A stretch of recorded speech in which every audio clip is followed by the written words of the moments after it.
Hello, what's going on, everybody? And hello, welcome to another episode of The Watch But with me, your host, Jean-Luc Welch. Let's make some noise.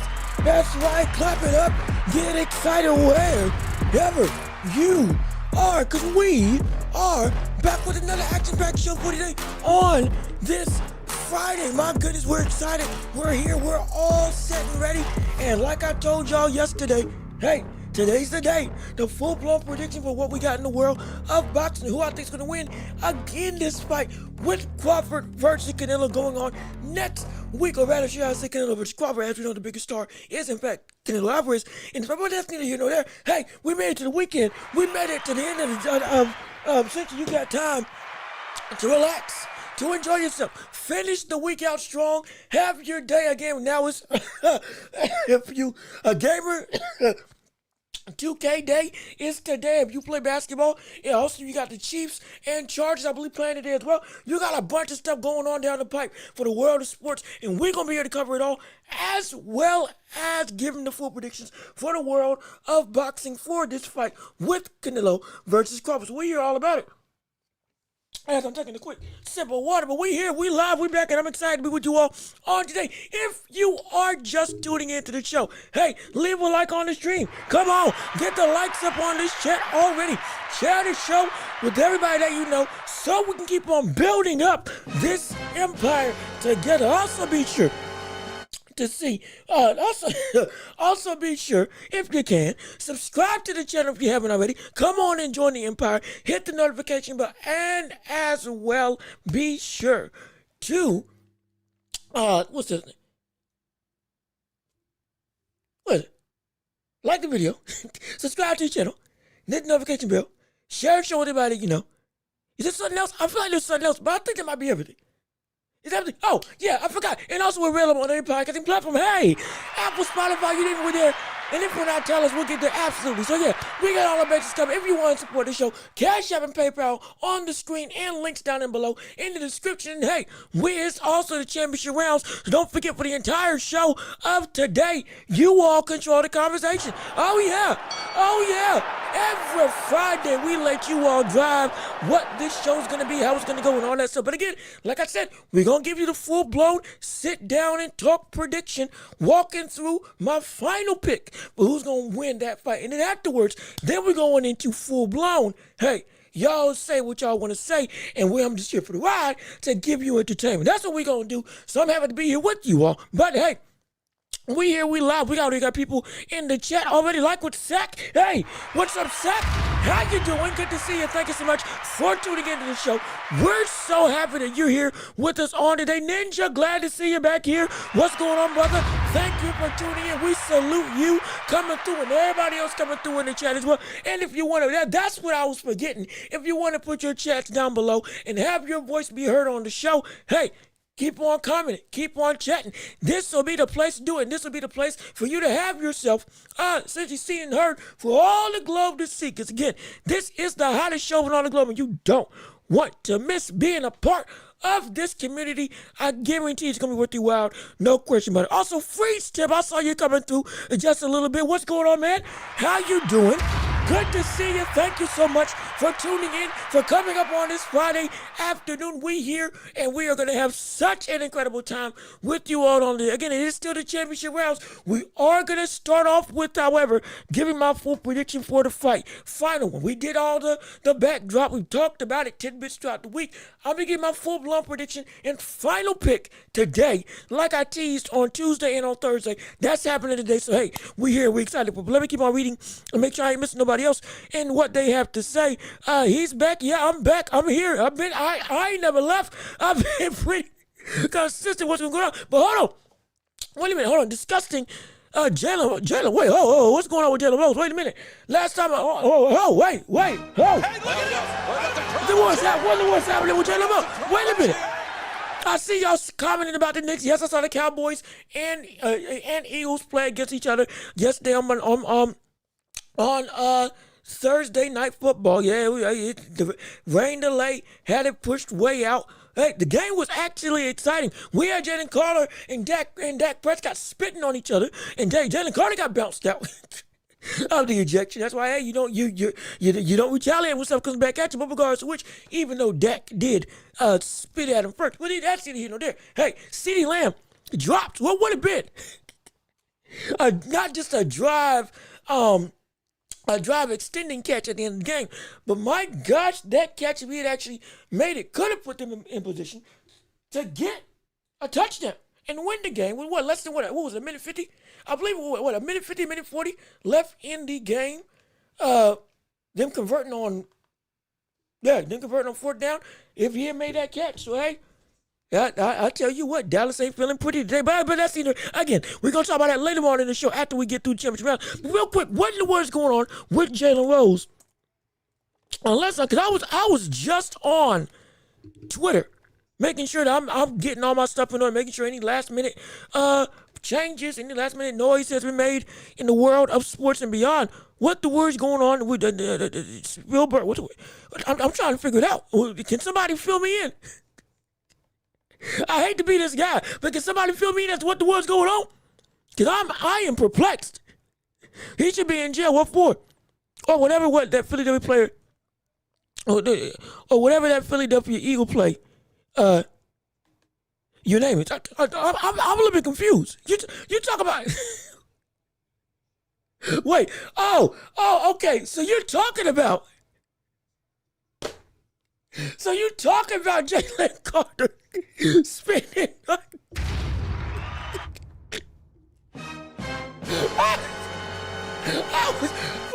I was about to say, I'm sorry. I had not looked at the chat for a minute because I went to go and check and see if there was something going on with Jalen Rose, NBA player, former Michigan State point guard and commentator. Well, and look, I didn't know what was going on because I thought it was something again with Molly Karam because again they used to date, then they broke up. I thought something happened with them, and all of a sudden he had gotten an angry ex that finally got revenge. Who knows what was going on? I got scared for a minute, but thankfully, okay, yeah, Jalen Carter should be in jail for spitting. Now again, was retaliation. I will say that because Dak did spit in his direction as well, though he was more so. It looked like he was spitting on the ground, just in between. Carter was a ways away, but regardless of which, took offense, spit back. So, hey, he's why you don't retaliate. And you beat him on that end. Hey, he could have beat him. Could have sacked the mess out of him. Gotten that revenge. But, hey, whatever the case may be, made for a great game. And if this is how the season's starting, I can't wait to see what the rest of the NFL year is going to be like. I hope it gets this disrespectful all year long. I want it to be this level of vitriol. Oh, I hope somebody tries something like that on Lamar Jackson in Baltimore. I guarantee you this, but the stadium's going to just jump the butler. Whoever does that, if that takes place, it's going to be a time and a half. People go, hey, you're going to see the whole city careen on the entire sideline. I promise you. That's what I'm looking for. I want some spectacle. I want some doggone drama, violence, absolute intrigue, and utter disregard for the well-being when it comes to on the gridiron in between the numbers. Let's get it popping. Let's get some animosity back in. I'm all for that. Absolutely. So hey, starting out pretty well. Let's see if it continues today with the Chiefs versus Chargers. And as we continue with the season, if it builds up and holds up to the hype of what this first game was, hey, it's looking pretty good. And hey, Dallas didn't look that bad without Micah Parsons. I'm going to say that. Yeah, they couldn't necessarily stop the likes of the Eagles offense with Jalen Hurts, Saquon Barkley. However, even still, it wasn't they kept at least they kept it close. Could have pulled this out in the end. Got a vital stop at the end, with like 4 minutes to go to give Dallas the ball. So it's like, hey, maybe it's still a terrible trade, but maybe they could still rally and make something of this season. If this game against the current Super Bowl champions is to be believed, could be Dallas may not be all doom and gloom, though it is right now still gloomy. Because the loss and Parsons, everything's just out of whack for you. And the fumble. Don't forget about the fumble. But again, we got to make sure we continue and make sure we catch everybody who wants to be here. Because y'all know what y'all are here for. Y'all are here for the big kahuna, the big prediction. So we ain't going to waste no more time. Hey, keep on liking the stream. Keep on sharing the show. And let's jump right into the world of boxing, shall we? And hey, let's start it out. Championship rounds. Let's get it going. Let's get it popping. We ain't going to waste no time. Ain't going to waste no effort at all. We're going to do what we do best. We just talk about the world of the fight game and go into the breakdown. Yes, indeed. It's time.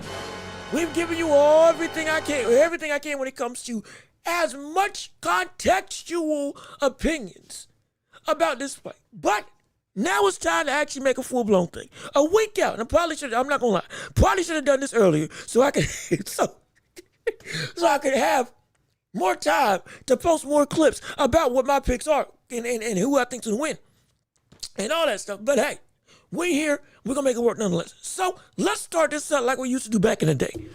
What is the stakes of this fight? Well, as we know, Terrence Crawford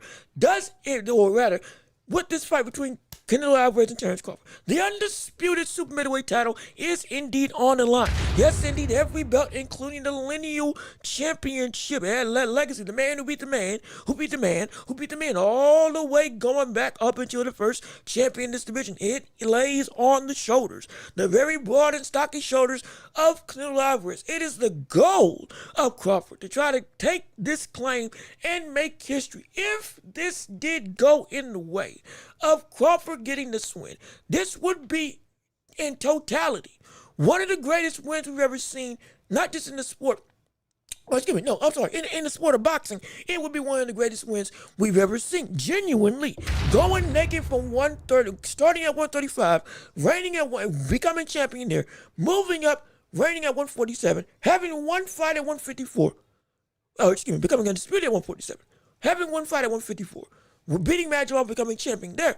Then immediately jumping up from 154 to 168 to fight who is currently still in his prime, Canelo. Though it's at tail end, still in his prime. If he did pull this off, like I said yesterday, this would be one of the craziest things we've ever seen.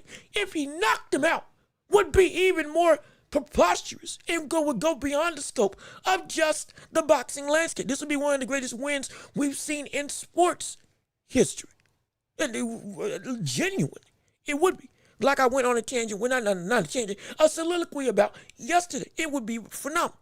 And it would be, no doubt, the greatest win of his career. And he would have 3 roads of avenues to do.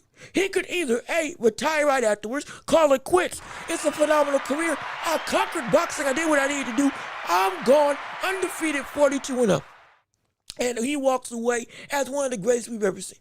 If he wins and continues to fight, could go back down to 154 and look to become a 4-time undisputed champion by going through that division. Or, hypothetically, he could stay at 168 if he so chooses and try to reign at this division. Is it likely? No. That option probably ain't likely. But it's on the table nonetheless of where it could go. He's got ways, ebbs and flows, movements and opportunities that he can do with this fight if he does win. And again, it would be utterly insane if it happened. Canelo, on the other hand, if he did beat Crawford, it would be another quality notch in the long-standing career of one of the greatest boxers we have in the modern day of this era. genuinely improve his record to what, 63-2? Yeah, it was 63-2-1, something along those lines. Would again stamp his claim as being undisputed champion, again reigning with multiple defenses of that title. Would have cleaned out all of the competition at 168 again. You still got Christian and Billy, sure. You got Chavez, absolutely. But in terms of right now, hey, it would be boom. The brother did what we thought he was going to do and did it against a good talent. So it would be an incredibly great win. It would not be something that we would take away. Let's be clear about it. Though it's work that you should be able to handle, it is still work that is quality to handle. So that's why this wouldn't, we ain't gonna sit here and say, oh, it's a bum, oh, it's trash, oh, we don't value that win. No, we will. We absolutely will. At least I will.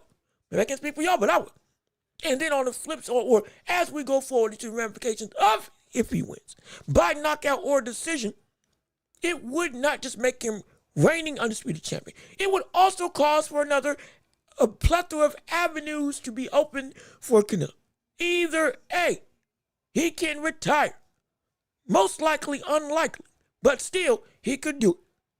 B, he fights Shiraz or Christian and Billy at 168. Boom. And after those two fights, just continues to stay at the division.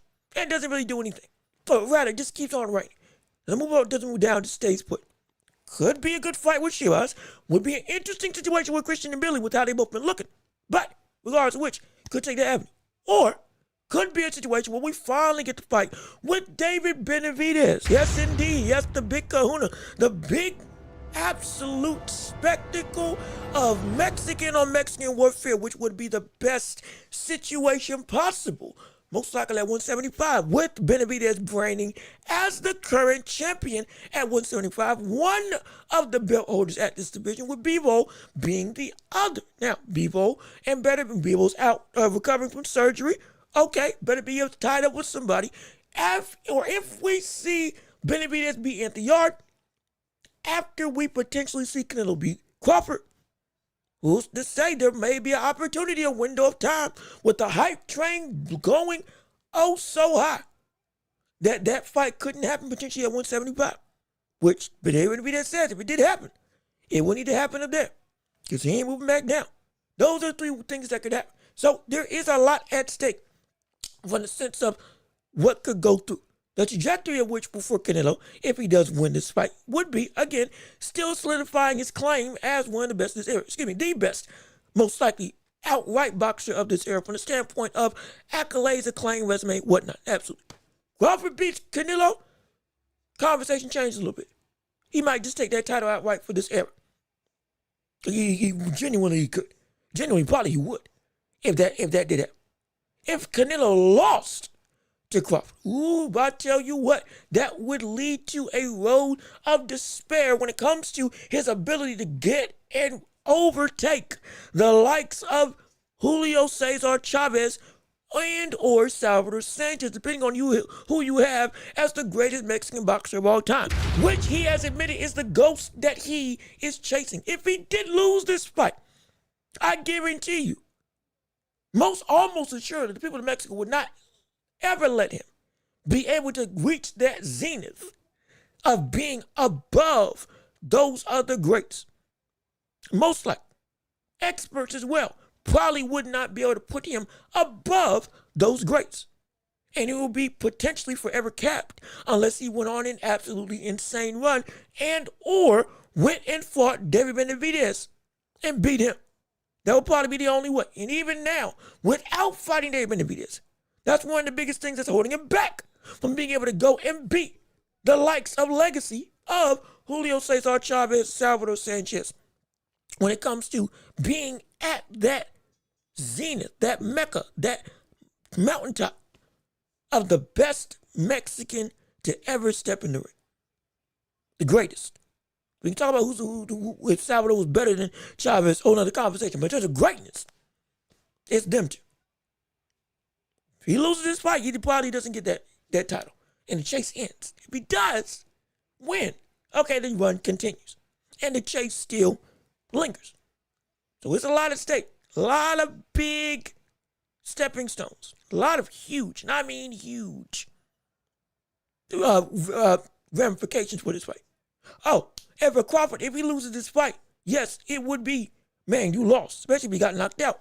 However, because of the understanding of him coming up so drastically to fight Canelo, and most people saying, yeah, most likely Canelo, if he was going to win, would win. It would win by KO against him because you're small. But the blow wouldn't be as detrimental, though again, it would still be a loss. And as you know in boxing, a loss would be hard. Absolutely terrible. As we've seen with others. But that's what's at stake. Now, as we get into the fight itself, how exactly can each person win on this event? Well, actually, before I go there, let me go through and let me actually read the people in the chat so I can give y'all some things. Again, we're going breakdown by breakdown, piece by piece, and we're going to give you the entire thing. So I'm going to tell you, so did this section of the doggone did the section of ramifications. Now we're getting into the fight itself. But let me keep on reading what you all have to say. Let me see. Wow, just Mayweather attack. Yes, I know. Look, I know. Oh gosh, I know. And I'm, again, after I do the breakdown, because that's what most of y'all came here for, or what we've been teasing for so long. Let me get through that first. Then, brother, we're going to have a talk about this because I got so much to say in regards to this stuff. It's terrible. Also, Miss Queen, how you doing? Good to see you. Thank you for tuning into the show. So glad that you're with us on today. And we appreciate you joining us for the ride on this weekend. And again, we made it. We're trying to hopefully make your day better, make your work day better, if you got your day off, make it worth your while, give you some entertainment, and let you enjoy all the eloquent things that we say right here, and hopefully give you a perspective on what we got for this fight. So I'm excited for it. I can't wait to see it. And I'll tell you, you said Boots beats Crawford. I don't think I said that. I said I would still favor Crawford over Boots. But again, we can address that later on. Let me get through the whole breakdown of the fight, and then of the Canelo Crawford fight. Then we can hop into this discussion of Boots and Crawford, Tyson, Mayweather, all that stuff. We can cover that. But I'm just making sure I'm not missing y'all with the chats. Al Booker, what's going on with you? How you doing? Good to see you. Thank you for tuning into the show. So glad you're here with us on today. Appreciate you coming through. And I can't wait to see Crawford by TKO and stoppage. Like I said, it's going to be people. It's ironically enough, it's split. It's crazy enough, it's split betting odds. It's nearly split betting odds when it comes to looking at this fight, how the public sees it. Could be because it's just too much money to ignore. Could be because they actually believe it. Either way, it's going to be insane. It's going to be insane. Let me see. Why is Vargas versus Welch the co-main event instead of in Billy versus Martinez? I don't know. I'm not sure. Though, is Vargas a bigger name than M. Billy, even though M. Billy is more pushed to the, again, contending status with the likes of Canelo? Unless that's the case, I don't really know why. But again, I'm just going through chats real quick, and then we're going to talk about what the rest of going through the rest of the breakdown. So again, I'm just taking time to read, and then we're going to go through and really get into the meat and potatoes, how I think it's going to win. So let me see. One Piece says in the 2036. Thank gosh. I'm good with that. I'll watch the whole series again if it's going that long. Because I'm all for, again, this is the greatest thing I've ever seen from the standpoint of anime, storytelling, world building, all that stuff. Yeah, it's top 3 to number 1. Most likely it's going to be number 1. Or at least close to it. So yeah, I'm all for it. You talk Iglesias fight from last night. Not yet. We're covering the Canelo fight right now, giving the full breakdown. Then we're going into the fight with that happened yesterday, as well as what's happening with I think Saturday, and of course Tyson and Mayweather. So like you see in the thumbnail. So we're gonna be covering all that. Salvador Sanchez. Let's see. You talked about Salvador Sanchez. By the time he passed, already beaten 3 Hall of Famers, 10 title defenders. Yeah, no, he was ridiculous. He's insane. If you have him as the best, I have no issue with that. That brother, again, gone too soon and was already building a legacy that quick of insane and stupid greatness and ridiculous. It was ridiculous what he was on. I hate it. Let me see. Yep, Salvador Sanchez was special. No question about it. He was special. Absolutely. Again, those are the ghosts that he's chasing. In terms of the world of boxing, those are the ghosts that Canelo is chasing. But now that we know what's at stake for Reach, hey, let's get into the actual meat and potatoes of the final breakdown and my prediction for this fight. Now I can see it can go. Also, Ryan Grace, what's up with you? How you doing? Good to see you. Thank you for tuning into the show. So glad you're here with us on today. Appreciate you coming through. What I watched the Glaciers beat that. Yeah, you beat the man. Like I said, we're going to talk about it later on after this segment, which is me going through final predictions. But nah, he beat him bad. He beat that butter. The only thing I didn't like about that end was he was throwing the wrong punch in my eyes to get him out of there. Should have been after he landed that straight that kept cracking him. I mean, that southpaw straight that kept cracking him. Should have been when he was wobbling back. Go with hooks and get around that guard. Instead of trying just to constantly ramrod that thing through because it wasn't working as effectively when he was bobbing all over the place. But he had to throw some hooks. Yeah, he could have put that butter on the ground. Forget the ref stop. He could have put that butt about bad. But nah, he's a bad dude. He's a bad dude. I'm telling him. And I'm excited. This is why he's been talked about so much. We talked about him on the show. He's the real deal. He is the real good. He is the real deal. Iglesias is the real deal. No question about that. So, but again, we got it. We're going through. Let's jump into it. We have to jump into it. We have to. We have to jump into the world of breaking down this fight. So again, let's get to the actual breakdown. Here we go. All right. How in the world is it that Canelo can beat Crawford? Well, as we've already covered before, it's going to be size is one of the most dominating factors in this thing. But it's also understanding that Canelo is incredibly smart and intelligent. Yes, we've said multiple times the comparative IQ, even if I feel that Crawford is a smarter fighter, it is still that Canelo is at that level as well. We cannot deny that because of what he's accomplished in his career, fighting at 175 all the way from 154. Might even started even lower if I'm remembering correctly. But the brother is a dynamite type of talent, not puncher, though he is a dynamite puncher. A talent. This man is ridiculously good. Ridiculously good. And deserves the credit that we all talk about him as when it comes to how great he is. But with that being the case, still, size is going to be a big factor in this fight. So how does he go about beating Crawford? Use it. Use it. And to a degree, you keep doing what you've been doing. Walk and stalk, walk him down. You don't go against the grain of your style, but you have to shell up certain things in your style. When it comes to fighting against Terrence Crawford, this is the man who is surgical that you're going up against. So with Canelo fighting like Canelo, he beats him by being able to control the fight, not just with pressure, but being able to force Crawford to really feel the weight of what you are as a fighter.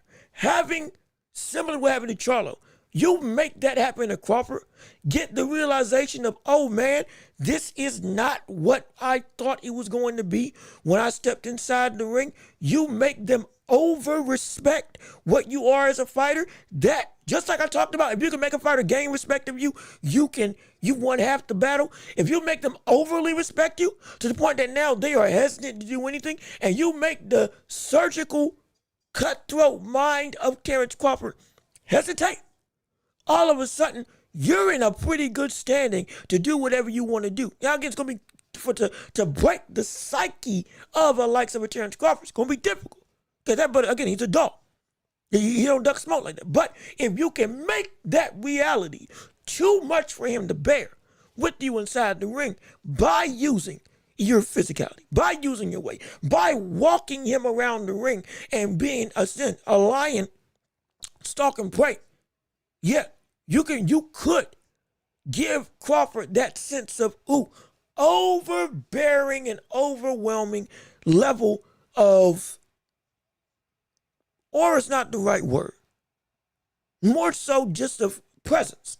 That's what I was of presence. And you make him feel the power, boom, we can see him succumb. That's way one. Way two, attack the body, like we talked about before, but attacking the body in a deliberate fashion. I do not want to see Canelo do the things where he's swinging wildly upstairs. If we're gonna make a game plan for him to win the fight, don't swing your heavy hooks upstairs nearly as much as you do all the time. Go downstairs and really dig to that gas tank, dig to that basement, and make him, just like he did with Belanga, just like he did with Smith, just like he did with just about every single fighter you face off against, make them drop their guard. Make them drop their guard.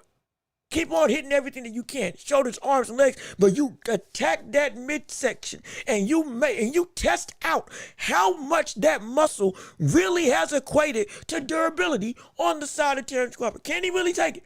Can he really withstand it? Can he really be able to hold his ground, hold his mental, hold his faculties in check when he's getting ramrodded? Not below the, I won't say below the belt. When he is getting tagged down low, and test and see how much can you really take. Go for broke when it comes to that. In terms of going into my other thing, going for broke, but also gauging your gas tank. One thing with Canelo, the concern of the gas tank and the stamina, with him getting older, we have seen him at times put the pedal off the gas or put his foot off the gas because of the fact that he, at this stage in his career, is not as stamina, doesn't have as much of a vast stamina reservoir as he used to. Again, we saw it really bad at 175, but again, we covered that he was indeed moving up in weight and his body couldn't take it the second time he moved up against people. So that's that. But even now, at 168 currently, the gas tank and somewhat of the gas tank of Canelo has been something that can be tested. And if you do take him late, you get there late, and you make it a fight, a real fight, he can start to wane and linger. You can have success. Gas started against Gennady Golovkin later on in the fight. Gennady won the last 4 rounds. John Ryder tried to knock him out, couldn't knock him out. John Ryder started winning rounds later on in the fight. Didn't win the fight, but started winning rounds later on in the fight. Belanga got the knockdown, the fight went late. Yes, Canelo still controlled the thing, but had some level of success because to some degree, there was a level of, I can take it a little bit easy.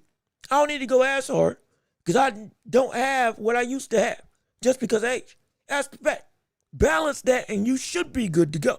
Making sure that you also use your hand speed.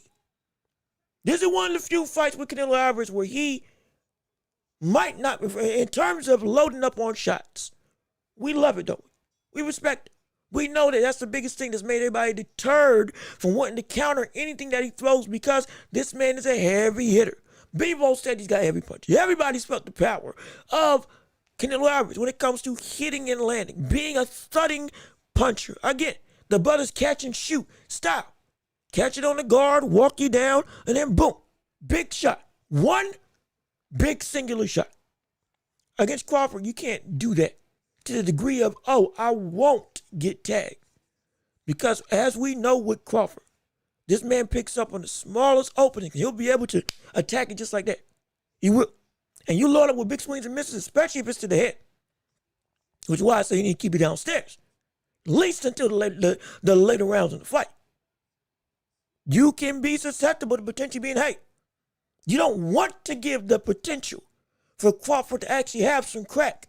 And now you're able to, and your chin has to test it. Even though your chin is Canelo's chin. Like I said before, you never want to have your chin as the main line of defense if you don't have to have it as that. Which is why I say use speed on your shots instead of fully loading up. Don't go like that. Keep them short, keep them sharp. Off that double jab instead of trying just to wail with that big hook. It could be double jab on the most, boom, boom. Real quick, boom, boom, boom.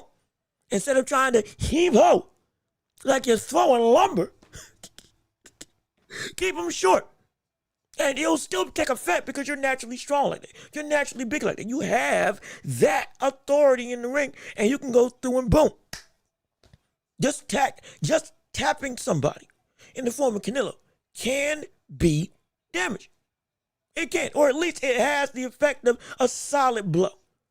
So you don't need to load up all that time. And don't, especially not against Crawford. Because I don't care how much we think he can knock him out. If you try to knock him out and you swing and miss like we see him in the past, there is opportunity for the likes of Crawford to do some damage.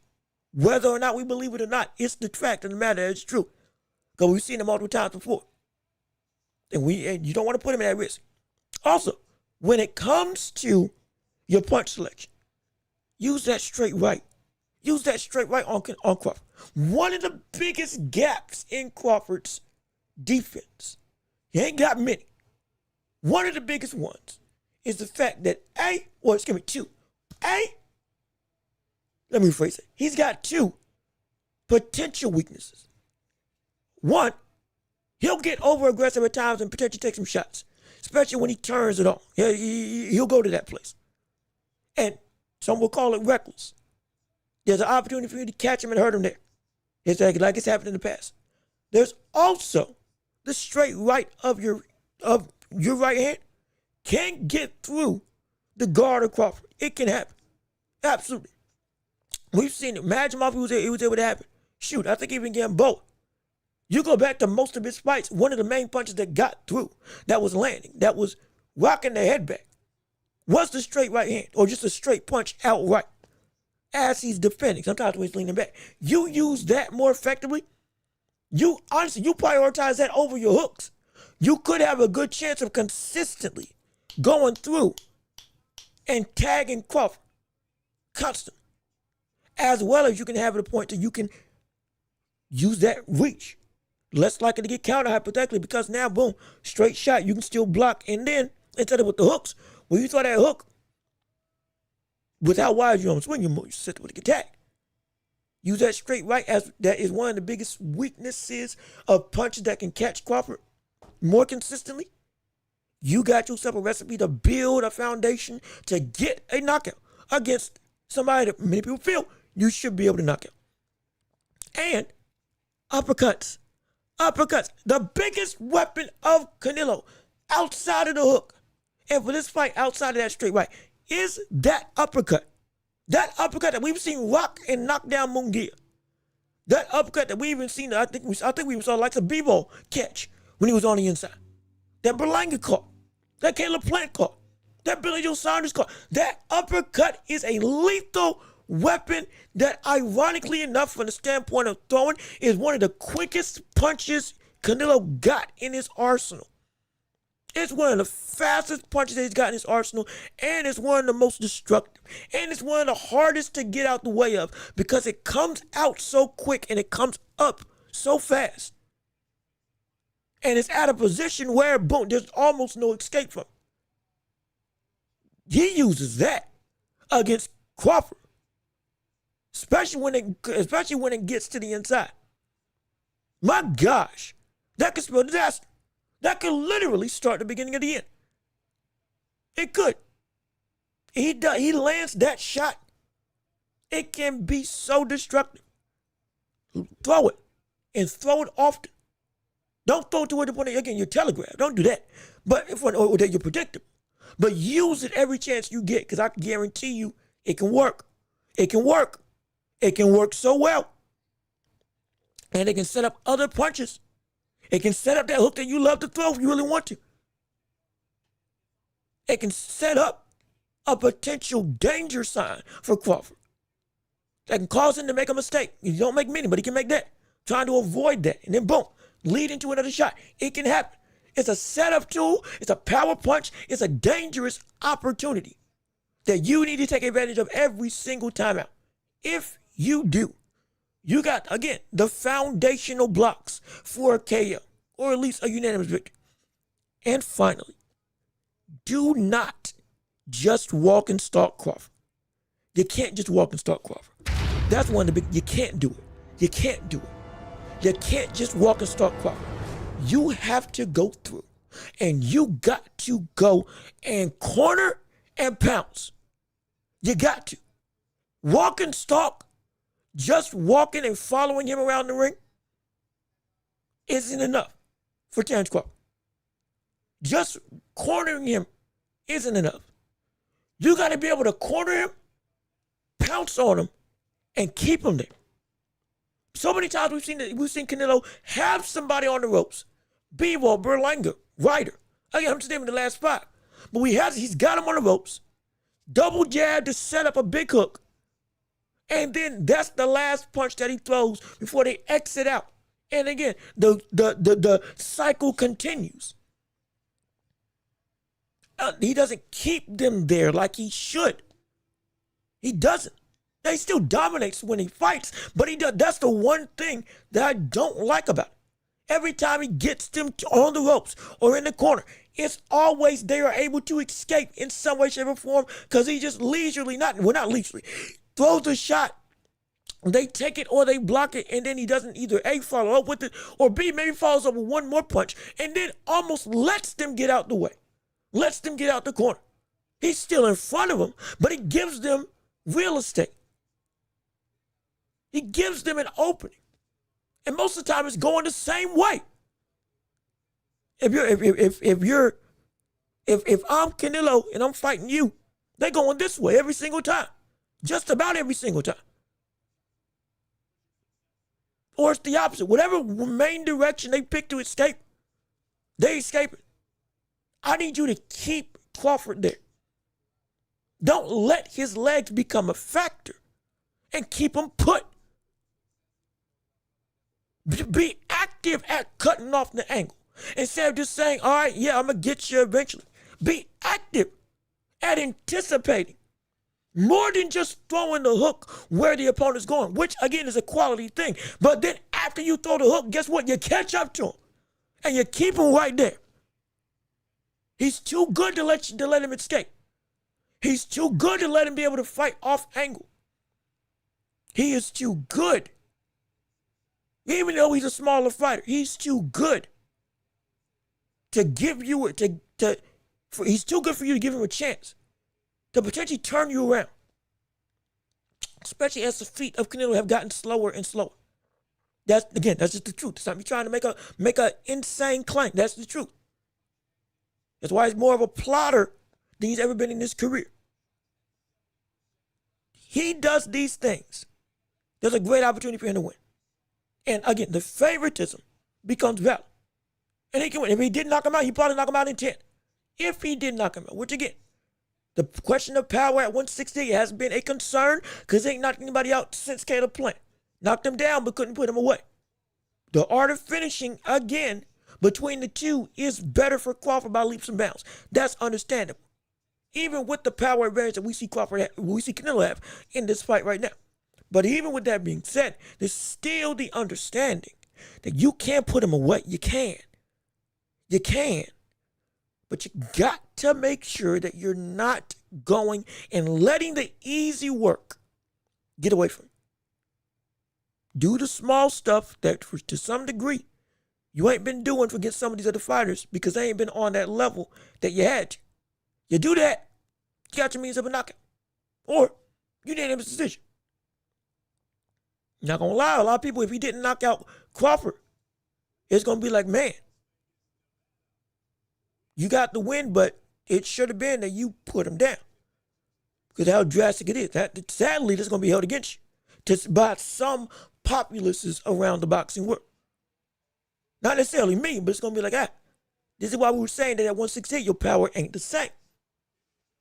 You could knock out Charlo, and he came up from 154 as well. So if you want to actually shut all that up, do these things, and you got yourself a means for a knockout.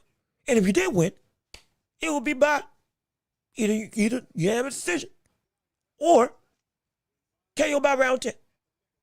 That's what I had if I had Canelo to win. Now for Crawford, that's where things get a little bit interesting. He's got the deck stacked against him, understandably so. I get it. I feel you.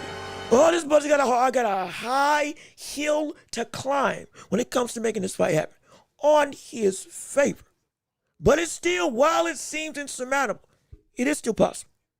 Trust and believe it's still possible. How is it? Well, let's jump right into it right now, shall we? Number one, what he needs to do is use movement, like we talked about earlier. Go and move around the ring, frustrate Canelo. In fact, let's lead off with that. Before even using movement, frustrate Canelo. One of the biggest things I've noticed with Canelo as time is going on. This man, as much of a poised fighter,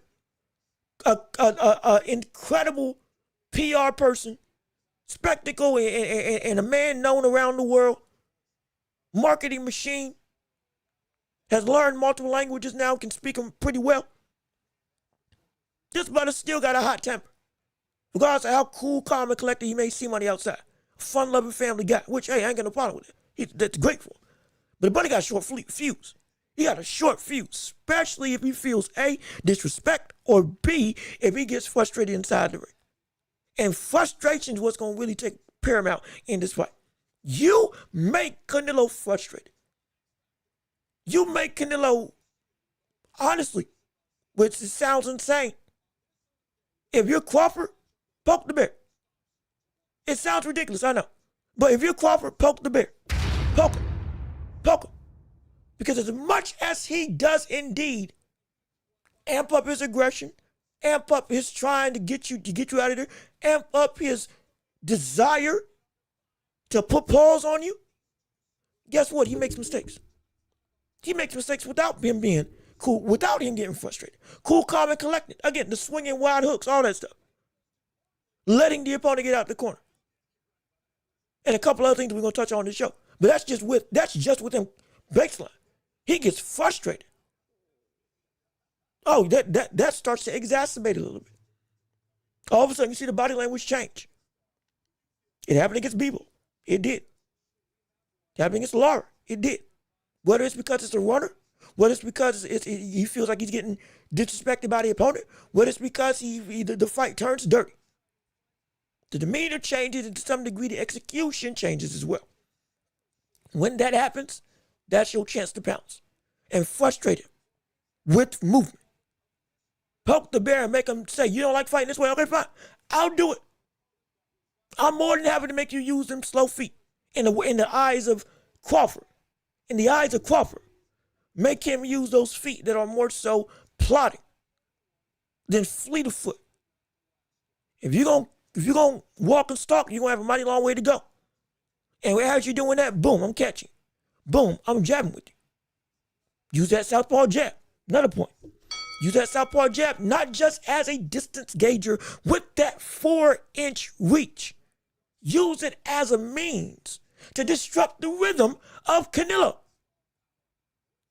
Bebo did it. Yes, Bebo's light heavyweight. Different advantages. I'm not denying that. But the game plan is a game plan that can be implemented on your behalf because you at least have some of the same physical capabilities from the standpoint of reach. You can force Canelo as he's trying to come in. Keep on popping it out. Don't be like Berlanga when he was trying to be a sniper, but he would be more so stationary in that stance, trying to goad something out. He would throw jabs, yes he would. But there were times where if he had actually thrown some more, he could have actually led to some offense. Keep that lead hand active. Don't ever let Canelo get comfortable with seeing naked space to think about what he can do. Don't ever do that. Give him something to occupy his time and to land through the guard. Because crazy enough, that high guard actually is penetrable. It's insane to say. It's ridiculous to say, but it's possible. And it's been done before. Golovkin did it, though, again, stronger puncher. Understandable. I keep going back to Berlanga. Berlanga was able to break through that guard of a jab as well. Especially when he started doubling up with it. It can happen. Use that. Do it. Get his timing off. Don't ever let him get comfortable with, hey, I can get in anytime I want. No, you can't. And on top of that, while messing up his rhythm, change your own. Just like with the eloquent mind of Crawford, who's able to think in every different scenario. Use that and change the pace of the fight at the drop of a head. Make Canelo never comfortable, not just with footwork, but with the pace of the fight. That also makes it fatigued because he can't control his breathing the same way. He's got to go from spurts to lulls to spurts to lulls, not just in the normal ebb and flow of fight that he's able to control, but from a fight where you're dictating the pace by changing the pace every time. Never letting him have the ability to get comfortable with when you're going to throw, what you're going to throw, how you're going to throw, and where you're going to throw. Feints, foot feints, jab feints. Committing. When he's, again, crossing his feet, guess what you do? You jab with him. When he puts his hands down, guess what you do? You go in and tap him. You don't just give him time to get into whatever mode he wants to get into. You don't let him reset either when he goes and tries to walk you down. Once you're going and you're skirting around and you're not skirting, because again, he ain't gonna be running. It'll be clear. Moving is gonna be a factor. But he ain't gonna be running. But as he's moving around the ring, which that will happen, when Canelo needs to reset his feet, don't let him. When Canelo takes those heavy sighs, before he goes back in, don't let him do that. When Canelo drops his hands trying to walk you down, guess what you do? You push the pace now. Bivol did it as well. He took advantage of the downtime, of the lulls of Canelo, and turned it into offensive activity. Everything didn't have to land. But Canelo never had a chance to comfortably set his feet and throw. Never did. If he did, he was with a jab or off-balance right hand. And then he had to shell up, use that movement to get out the way. Block guard as he's slipping, get his back to the ropes all of a sudden. Now he's got to work from that perspective now, which he doesn't like. Speaking of back to the ropes, keep him on the back foot if you can. Now that's going to be hard. Understand that. That's going to be difficult. That's going to be difficult. That's going to be so difficult. Keep him on the back foot. Force Canelo, if possible, to not be able to sustain that forward momentum. Don't let him walk and stalk, make him standing back. Now that sounds like it shouldn't be the case. But using Bivol as an example, where was Bivol able to operate when he was having his success? Moving forward and what? In the mid-range. Yes, in that mid-range area. Again, bigger fighter, I understand. Light heavyweight, I understand. Crawford is not Bivol from a physical standpoint, I understand. But the game plan can still be implemented by Crawford. It can. And it's got to win this fight. You got to be able to operate from a dominant position, a controlling position in that mid-range area. And guess that's going to have to do? Or guess what's going to lead to that? You winning the inside fight. You're going to have to win the inside fight. You're going to have to. You're going to have to.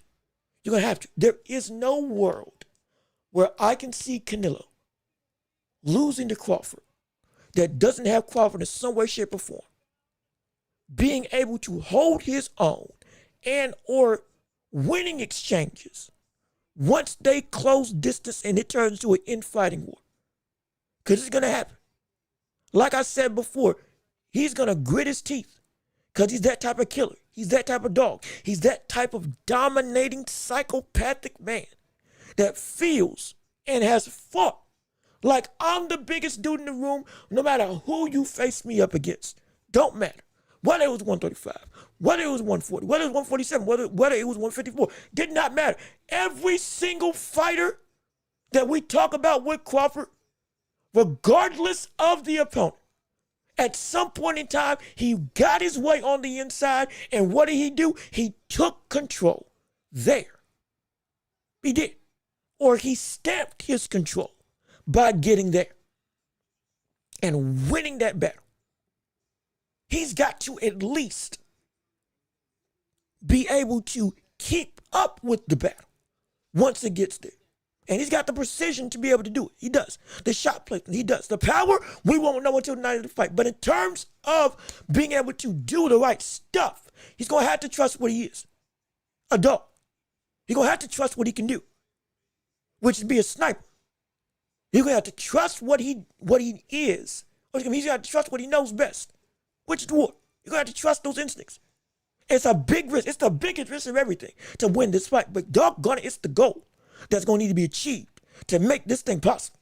He will not be able to win this fight by just an outboxing war. There is no world where I can see him winning this fight strictly by being on the outside and boxing. There isn't. Not because he is not a better boxer than Canelo. I believe he is. But Canelo is too good and he's too adept at being able to close that distance that we can ever guarantee that, yeah, Crawford can just stay there. And he ain't got the same physical capabilities as others that have fought Canelo. So he ain't going to be able to afford to just lean on that. movement being the only thing. He's got to be able to stand his ground in the midst of fire with Canelo. You do that. Minimum, you break even with him. Guess what that allows? That allows the mid-range to be your bread and butter. Now, with that confidence, and with Canelo understanding now, oh, okay, you can do what you ain't just a name at what I do best. Now you really about that life. All of a sudden, you gain his respect inside the ring. Not just respect from the standpoint you're a great fighter. Respect inside the ring. When you actually fighting me. Okay, what you really about? You gain that. Everything else opens up for you. And you get that by going into Canelo's domain. Because you're going to have to. It's going to happen at some point. It's going to turn into a dogfight. And he wins that. Or he breaks even with that. That mid-range becomes even more viable. And that mid-range can be the thing that stamps this potential opportunity for an upset. Because if Canelo does come in with those swinging wild hooks, boy, guess what that opens up? Crawford's biggest weapon yet. And honestly, the X factor in this fight. On top of the body attack that he's going to have to do against Canelo, which again, another plot point he's going to have to do. On top of the stab jab and taking advantage again of that mid-range. When Canelo's lulling, going through and digging downstairs, test the tank. Even if it don't hurt him, test him, score. Usyk did the same thing against Fury, score. And you can have success. Build a foundation. He needs to do all of that. He needs to get on the inside. But the biggest X factor that he has in this fight is two things. The first one, like I was getting ready to lead into, the counter. Counter. As much as we may not want to believe it, the countering of Terrence Crawford can change the entire complexion of this fight. You know why? Do you know why? Because it did it for Spence. Hey, look at this. It did it for Spence. We got some problems here. The countering changed the entire complexion of that fight in the same similar parameters when he fought Spence. Because all of a sudden, he ain't got the power to hurt him. He ain't got the power to crack him. There's no way he's going to be able to do anything to damage the bone-breaking power and the durability of Errol Spence Jr. Guess what happened? This would have countered him consistently in the first round. What's going to be at the round one? Countered him all the time. I'm sorry, even in round one, he was countering. He started the consistency of countering. And then boom, everything else just opened up. Because he went and fought exactly where he shouldn't have been. Because he understood all he's got to do is tag you when you use your best weapon. With Spence, it was the straight left. When he overextends with that, what happened? Straight right jab. Boom, knocked him down. All of a sudden, now Spence ain't throwing that left as much as he. All of a sudden, now that best weapon becomes a little bit less volatile. And he's using the other weapons. The hook, block, catch and shoot, counter up, uppercut, hook, block it, hook again. You throw that straight left again, boom, counter, boom, now you're knocked down. On the ropes, big swing and a miss, uppercut, boom, you're knocked down again. You see how quickly countering made Spence look not just human, but look like not like he didn't deserve to be on the same level? Because he didn't.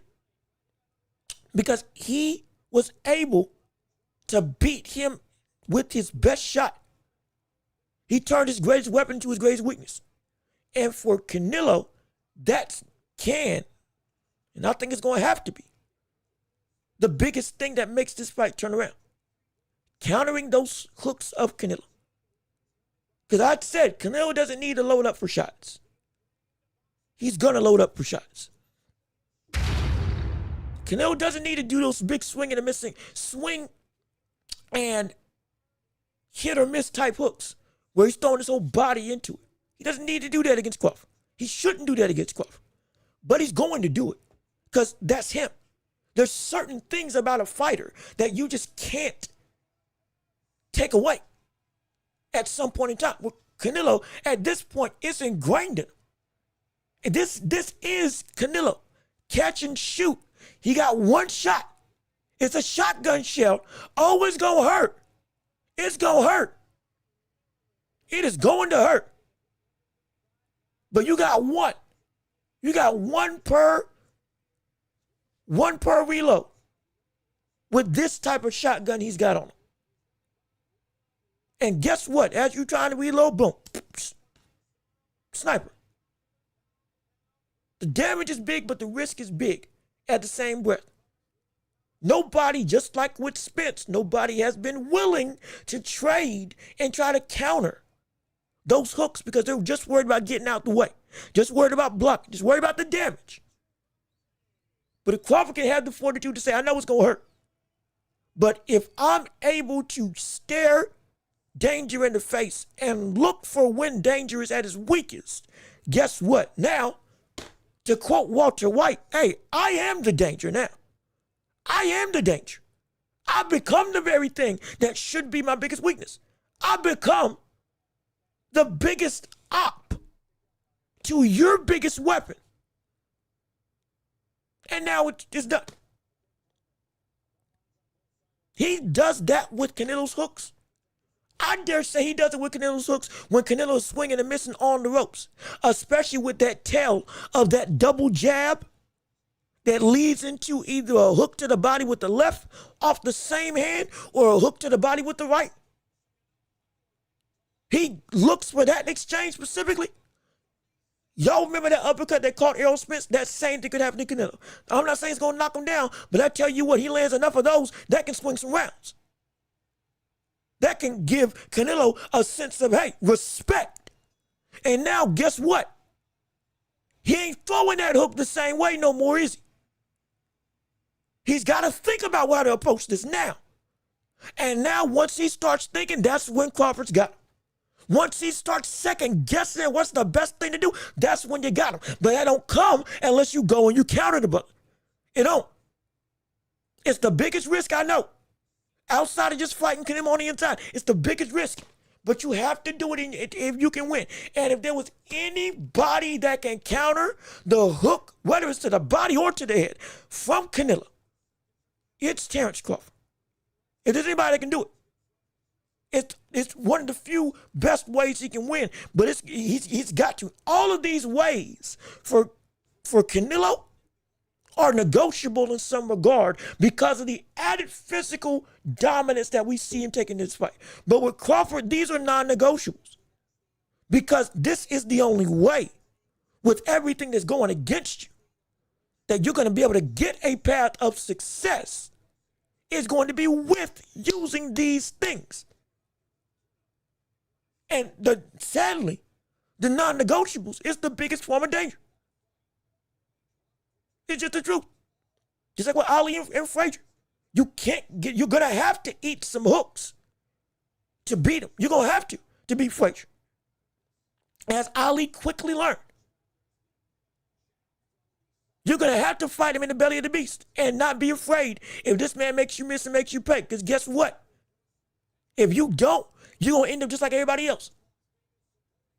You had to fight Foreman like he fought Foreman. You know why? Because if he tried to just fight like the days of old, one, he was a little bit further past his prime, and two, he wasn't going to be able to run from Foreman forever. He had to be able to withstand in the heat of the fire to get a chance at the moment of shifting momentum. To get a chance to turn the page, you got to read the book. You got to read. To get a chance to turn the page, you got to read. You got to get into the thick of what the plot of this fight is to see how exactly the outcome can end. And for Ali, gassing him out. For Frazier against Ali, it was going through, and okay, I upped my activity. And for Spence, countering the left hook and sitting in the pocket when that left hook comes and understanding, all right, yeah, I know what's coming, and I just got to trust myself to do it. That's what he needs to do. That's X factor number one. Look and be willing to counter. And don't be scared. And factor number two, you go through and you make sure you trust your new muscle. Trust your new muscle and trust your new durability. You cannot go into this fight fighting scared. Or I'm afraid of getting hit. I'm afraid of what's going to come back if I go and make a mistake. You can't do that. I don't care if he got rocked against Gambo. I don't care if he's been caught by other fighters before. It doesn't matter. Because we've seen every fighter that fights Canelo, if they fight tentatively, what happens? They get knocked out or they get beat soundly. Or they fight scared and there's no contest. Charlo, Trout, Lara, Khan. Though again, Khan was doing some good work, but you get what I'm saying. You got to be willing to get into, if I get hit, I get hit. But my goal is absolute of what I need to do to win. That's what it's going to have to be. But whether he wants a unprecedented knockout or a straight up victory, however wide the margin, he's going to have to do that. Because if he doesn't, he's not going, it's not going to work. It just ain't going to work. It just ain't going to work. It just ain't going to work at all. It's just not going to work at all. But if he does trust that this new muscle that he spent a year and a half to build and the new durability that he's garnered now, because of this added weight, though I'm not saying it's going to be up to the level that, yeah, it can withstand everything. But hey, he's going to have to say, look, I got what I got and we're going to rock. He trusts that. It'll mean that he'll fight like he normally does. And that is the biggest thing. Don't question what you built in lieu of this fight. Trust it. Trust that, hey, I don't care if people think I'm going to hurt him or not. I'm going to go and I'm going to tag him.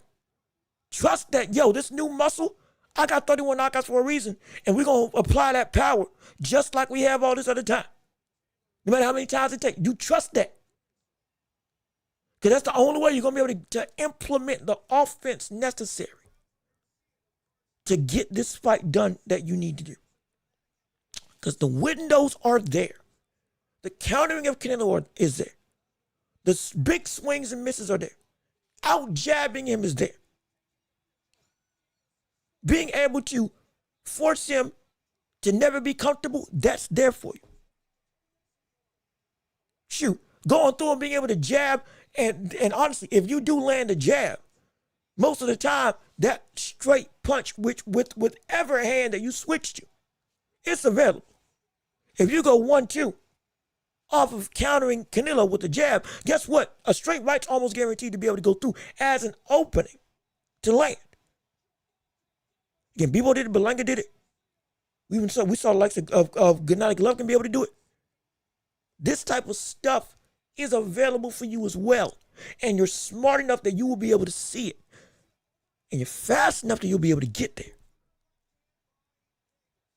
You are. And you're long enough that you can make Canelo make mistakes by overreaching. Because he's done it before. Yes, you do too, but he's done it before as well. A lot. A whole lot. You do this and you trust your body. And don't worry about whether you're going to get tagged or not. And you apply all of this stuff, you can win by a split decision. Shoot, you can win by unanimous decision if it goes that route. It can't. It really can't. Knockout is incredibly unlikely, I understand. But it's not out the realm of possibility either. But the only way you can even get a shot at winning, you got to do all of that. Your list is vastly more extensive. You know why? Because it's a lot more work you got to do because of who you're going up against. Absolutely. That's not disrespect. That's respect of who you're facing. And understanding the having an awareness of the indeed insane talent that is coming at you across the ring. This ain't just to make it look like it's insurmountable. This is to make you understand these are all the things that a great fighter's got to do to be the great fighter. But because you're a great fighter, you can do it. You can't. And that's how you can win. And if it did go your way, hey, we've seen you be able to dominate people before and get unanimous decisions when we thought it was going to be close. And we've seen you knock people out when we thought it was going to be, there's no way. To beat Sean Porter with some of these same tactics of being able to counter him, sitting in the pocket with him, going through and forget trying to just box with him, changing your rhythm, changing your flow, and turning the fight in your pace, just like that. We've seen him do it multiple times against great fighters. So it's not nothing that can't happen, but it's something that has to happen. It was optional in some of those fights because he was that much better than his opponents. And even if he didn't do it, he could have still won. This, it's not like that. It's not like that at all. You got to do all of this. There's almost nothing that's negotiable in this fight. That if you don't do, you're going to lose. Nothing. But if there's anybody that can do it, as big as insurmountable of a task as it is, it's Crawford. That's how he can win by decision. That's how he can win by decision. So, with both at play, with everything now being told and put on full display for the world to see, in terms of how Canelo can win and how Crawford can win, and the stakes at play for what can happen for each and where they both will be for each, if they do indeed beat the other. Now it's time for the picture. Now it's time for who the world I think is going to win. And again, it looks like it's just too insurmountable. As Craig, I've been saying it all week. It just looks like it's too insurmountable. And to be that perfect is so, even for Crawford, to be that perfect is such a thin line that I don't, it's telling me that Canelo's gonna win. Like I've been saying all week long. It's such a thin line. It's like even Crawford being able to walk that tightrope because of who he's facing against. Too big. And so like I've been saying, and that's why I've been saying this all week, weeks, months into it. Yeah, I got Canelo winning. That's why I was saying, hey, like looking at, just going through, watching it like, the game plan's made, but it's just executing it. One false step and you're done. That's the issue. One false step and and all this falls out the window for Crawford. And so it's difficult, but it's like Canelo just looks so, with Canelo being similarly as smart, IQ and insane talent, that physical ability just pushes it to the moon as well. And it's just like, oh my gosh. The unknowns what we have with Crawford and his weight, it's like, Canelo. That's what my mind's thinking. But that's not what I feel. Like I told y'all, every time I look at this thing closer and closer, I was getting closer and closer saying I might pick Crawford. And I think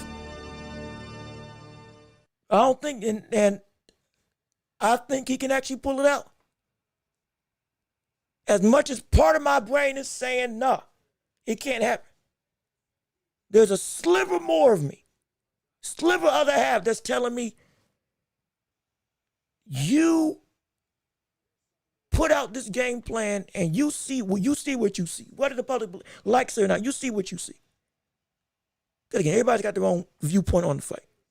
But there is nobody that I've seen since like watching this thing fervently that has executed insurmountable odds to such a T that, yeah, if it was to go against him and you're wrong, okay, you're wrong.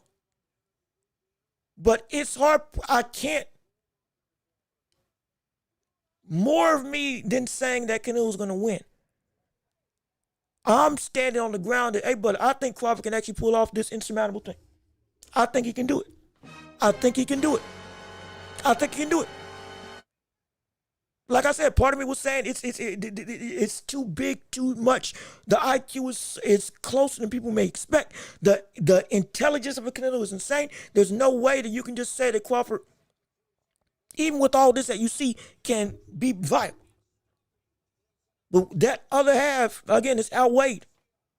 But understand that Crawford with, and this is if, because again, it's unknown. But I firmly believe that if this brother is indeed as fit as he's been saying physically, that he's able to translate everything that he is up to this division. He can pull out this upset. He can do it. He can do it. He can really do it.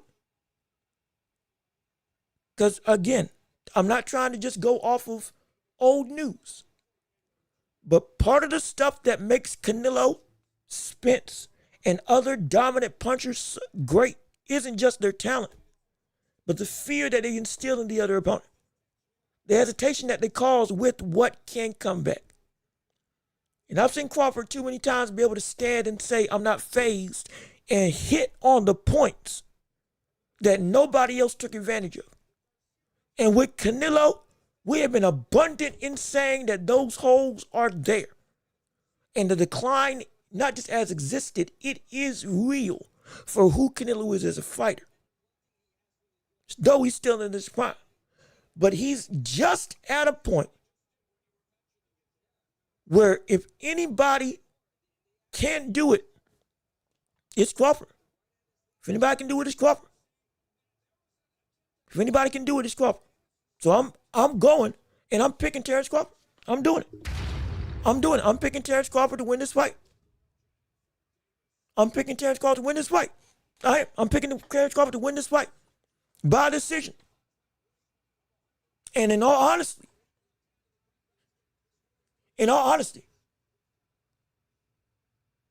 I might pick him by knockout too. Now, that seems ridiculous. That seems insane. I know. But it's because of my belief in how dangerous countering can be. That, again, because that is what he can do better than anybody else. And like I said, if he does crack him with him being able to counter him, there is no doubt in my mind that he would finish Canelo if it got to that point. I'm tempted to say he beat him by knockout as well. But I'll say this just to be as even killed as possible. I got Terrence Crawford by decision. Close decision, but decision nonetheless. And if you want to bring up that Madrimov had what's a struggle, I keep on telling people, Madrimov is not Canelo from a stylistic standpoint. Canelo is harder to figure, it's easier to figure out, but it's so much harder to beat because he's a better fighter. But stylistically, Madrimov is incredibly hard to figure out, but he's easier to beat. He is. It's not disrespect, it's just the truth. And I can't keep, because of how bad both Ortiz and Crawford looked against Madrimov, it validated, yeah, this brother it consistently makes great fighters not look like they're great because they are indeed. He's so herky-jerky. He's so awkward. He's so strange. He's so, again, he's like an energy ball. And you can't tell what's coming when or where or how or why. You can't tell. Nobody could tell. You can still beat him, but it's incredibly hard to go through and do the execution. Though, again, he is more beatable because he's everywhere. Until he slows down all of a sudden, now you can start doing what you do best. As we saw with both Virgil Ortiz and Terrence Crawford. Once he started slowing down from stopping all that movement, all of a sudden Virgil was starting to tee off like he wanted to on the inside to the body. Crawford, same way. And was using stab jabs, was using straights to the body, was going through and boxing with them up until what? He started to become flat-footed. And then when he became flat-footed, what happened? Started bumping head-to-head with him. Uppercut, block, uppercut. Shift head slot, hook to the head. Jab, jab, work your way back inside. Uppercut to the body. Catching with the short straight to the face. Manipulating him, controlling Madrimov. He was able to do it.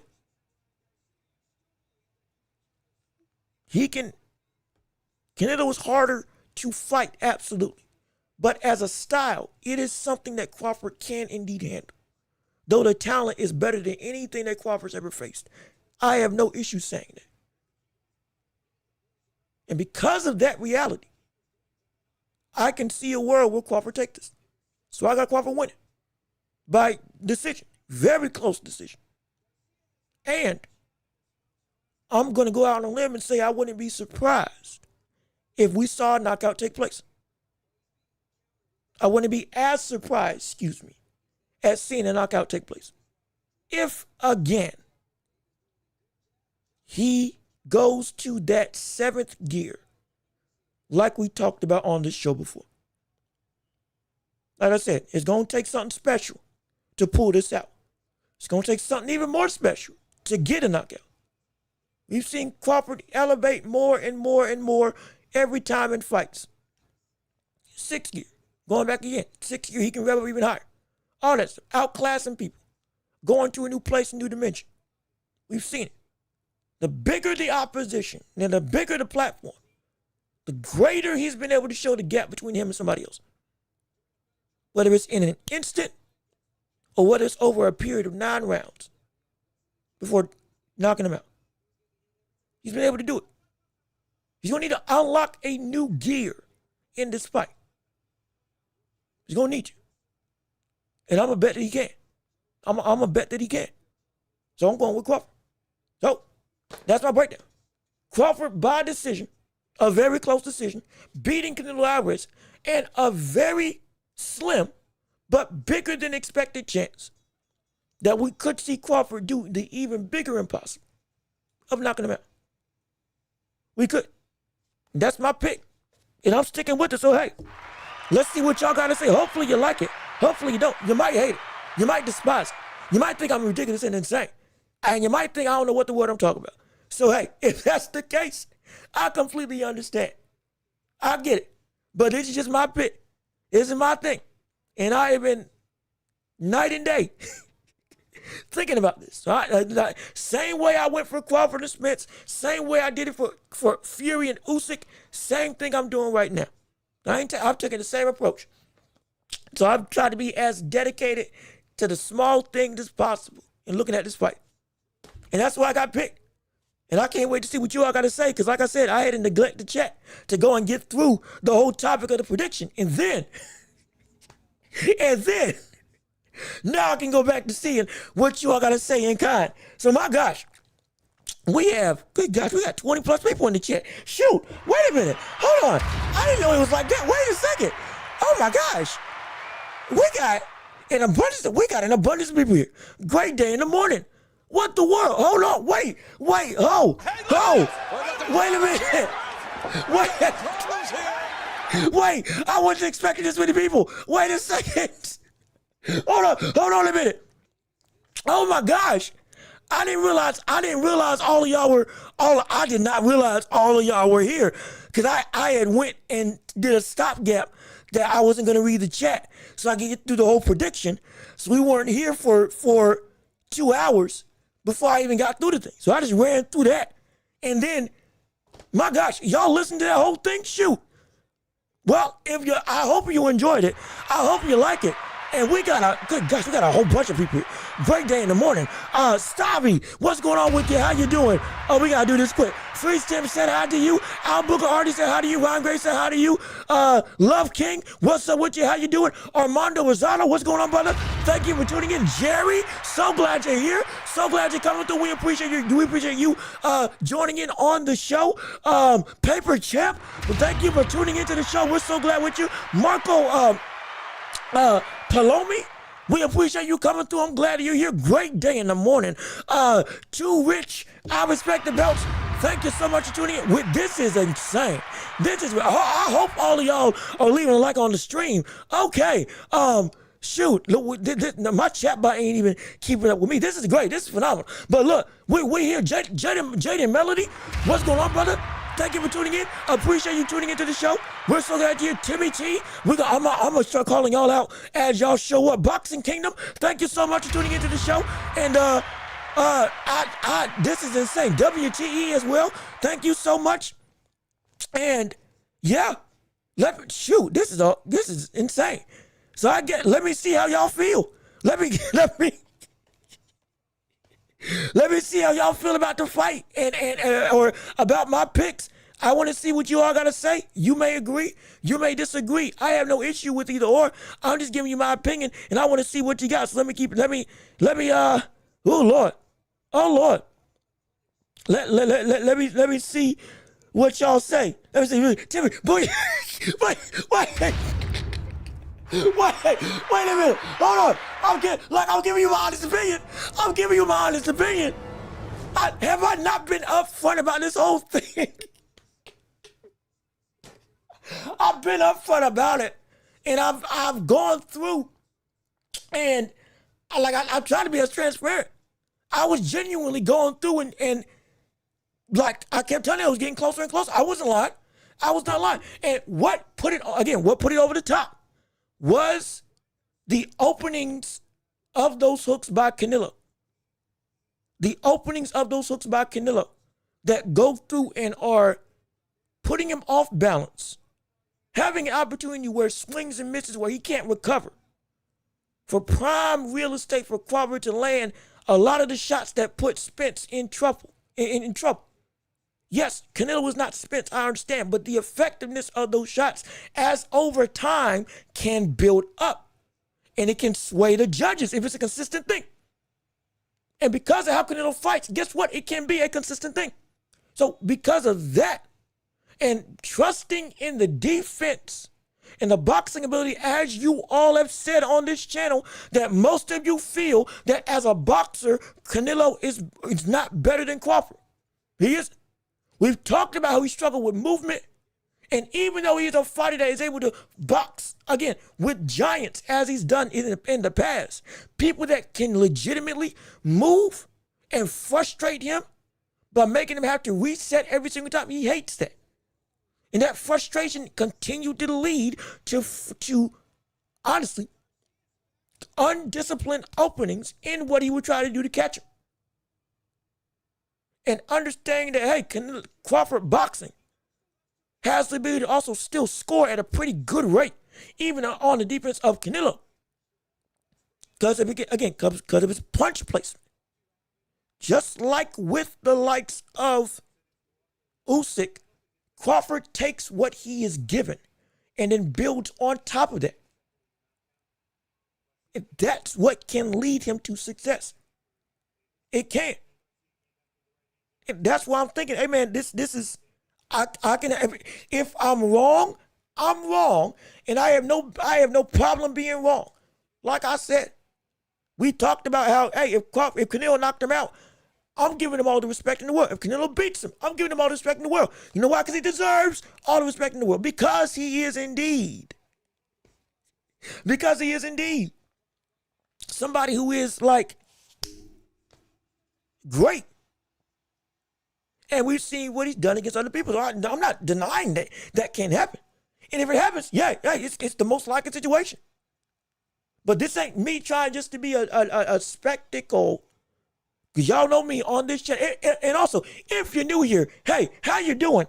Welcome to the Welch Report. By the way, I'm glad that you're here. I'm glad that you're here. But you know what, but if you are new, when I do this stuff, when I make these predictions, or when I'm talking about fights, everything of how I feel is indeed how I feel. I ain't trying to fake nothing. And if I'm wrong, guess what? I'm wrong. I've been wrong before. And y'all let me know. And I've been all well and good to say, hey, I was wrong. And this is exactly what. I ain't got no issue being wrong. But if I actually believe something, hey, I'm going to say it. And I believe that we can see this man upset the masses. It's slim. But I promise you, I've seen this story before. And because of what I broke down, I believe he can accomplish the impossible yet again. I think he can do it. So I'm all for it. I'm all for it. And let me see. As y'all commented, he likes the brawl. He does like the brawl. He absolutely likes the brawl.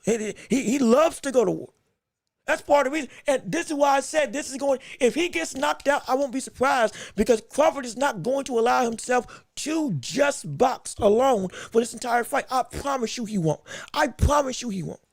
There's going to come a point in time where Crawford is going to just bite down on his mouthpiece and just test the waters of Canelo in his purest form, which is we going to war. It's going to happen. It's going to happen. It is going to happen. Again, if Crawford fights like Charlo, then guess what? The same mess I said about Charlo, I'm saying the same mess for him. You didn't try. You gave up. You quit.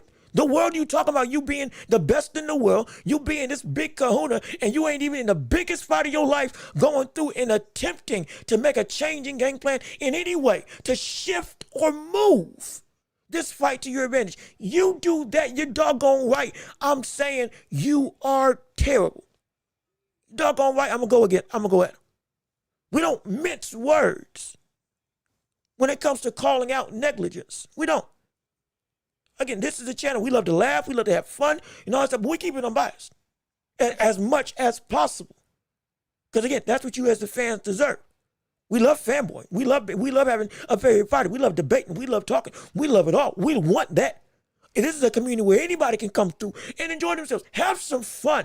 Be excited. Let your fandom fly. Wave your flag. Hold up your Jolly Roger. Again, if you're a pirate with your emblem, I don't care what you do. Rep who you rep. As do I. But when we get out to the nitty gritty, and we're going to call it like we see it. We're just going to call it like we see it. But let me see. Let me see. Hey, hold up to the channel. Invite me, Ryan Gray's Kingdom Boxing, back when Canelo wins so I can say, hey, look, anybody's welcome on this channel. And if you right, you can come in here. If you wrong, you can come in here. We don't gloat. We just show up. And this is the place where anybody, if we talk smack, we keep it friendly. I guarantee you that. If we talk smack, we keep it friendly. Now, if y'all want to have me put together a fight, hey, we're going to need to go up a little bit. We're going to need to grow as a channel a little bit more so I can start renting out some places around the country and we can host our own. we can have a commenters cup. You know, we can start a commenters cup. We get people that enjoy this show. Show up and we got a ring and hey, we have a pre-show, y'all trade, y'all show up, and if you lose, you lose. And if you win, you win. And we can take this out and forget the streets. We can take it to the ring if we really want to. And we can host it up, absolutely. But oh boy. Oh man. But again, we try to keep it clean, we try to keep it fun. But hey, like I said, we want to hear y'all's opinions on all of this and see how you all really go through and are looking at this fight. I want to see what you all say. I'm excited. I'm genuinely excited. Guys, we have so many people. I need to see the open workout. I need to see all I need to see is open workouts for me to know who's gonna win.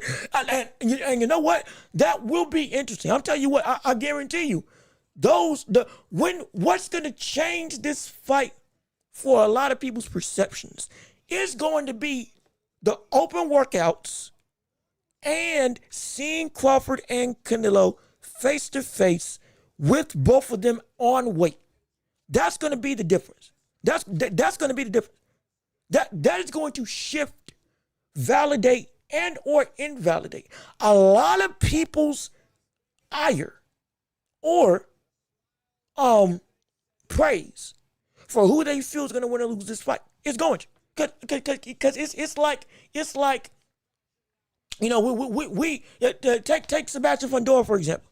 We saying Fundora versus Tim Tszyu is a fight that, you know, oh man, can he really do it? Well, maybe he can. He was a dominant 147 pounder. Now he's at 154. He looked pretty decent in his comeback. Okay, maybe against Fundora, like Pacquiao, with a long layoff, he can come back and actually turn back the clock and get back into the prime because he's closer to his prime than even the likes of Pacquiao, who's 46, Thurman's 35.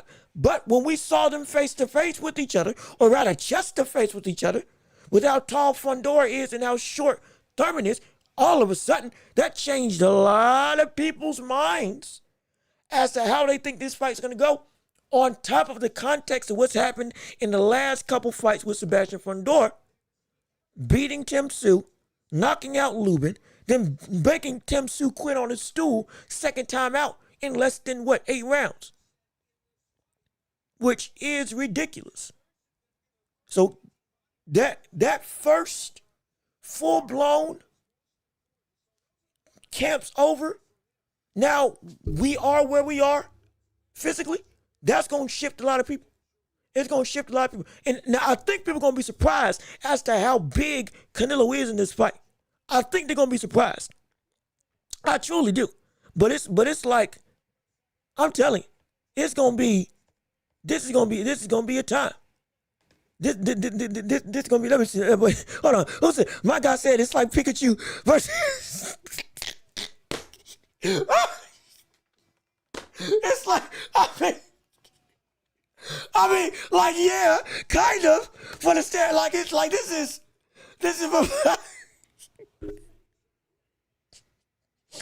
oh, shoot. And we're going to compare, like, yeah, I'll tell you, that height advantage is if you're talking about Fundora versus Thurman, I mean, doggone it, shoot, that is ridiculous. That is actively insane. Again, it's so weird that somebody 6'5" is at 154. That's ridiculous. Let me see. Or if y'all are talking about Canelo versus or if y'all are talking about Canelo versus Crawford. Are y'all saying Crawford's Pikachu in this regard? Or if okay, thank you, okay, y'all talking about, thank you, y'all talking about Canelo Crawford, okay, all right, again, like I said, this chat's moving quick, and to some degrees, it's loading up as y'all are going through, because we got a lot of people here, so again, I'm not trying to miss stuff, I am catching up, I'm catching up on what y'all are saying, so please, so bear with me, okay, so we talking Canelo Bud. We saying Canelo and Bud is Pikachu versus Goku. In that regard, who's Pikachu and who's Goku in this comparison? Is Canelo Goku and Crawford's Pikachu? Are we sure it's that big of a disparity from the sense of who can be who? I mean, that's a my gosh. That is an insane claim. That's wild. But, like, I get it. Jaden said, Canelo versus Bud is like Pikachu versus Goku. And I lose, nah. That's a wild comparison. That is a wild comparison. What the world? That is insane. That's ridiculous. Oh, my gosh. Let me see. That shoot. Pikachu was buddy. You figure that? See, y'all. My goodness. Do y'all really see the gap is that wide? It's wide. I understand the uphill to climb. But I mean, my goodness. My gosh. Ain't that a little bit disrespectful? Ain't that a little bit? A little bit. See, Bud's IQ has been vastly overrated against mid-tier competition. You'll see in 2 weeks, Canelo's IQ is levels above, and he's making Bud quit on his stool. Like I said, hey, if it happens, it happens. If he makes Bud quit or he knocks him out because of too much damage or the corner stops or the ref stops, hey, we could see that happening. We can see that happening. I'm not going to lie about that. But I don't think it's going to go that route. I just don't. I know full well that Canelo can win. But I'm not going to say that the IQ is overrated. I know that ain't the case. I know that for a fact. For a fact, I know that isn't the case. Again, both of them are comparable to each other in IQ. That is not a knock, just because I think Crawford might be slightly smarter than Canelo. It is still Canelo's incredibly smart.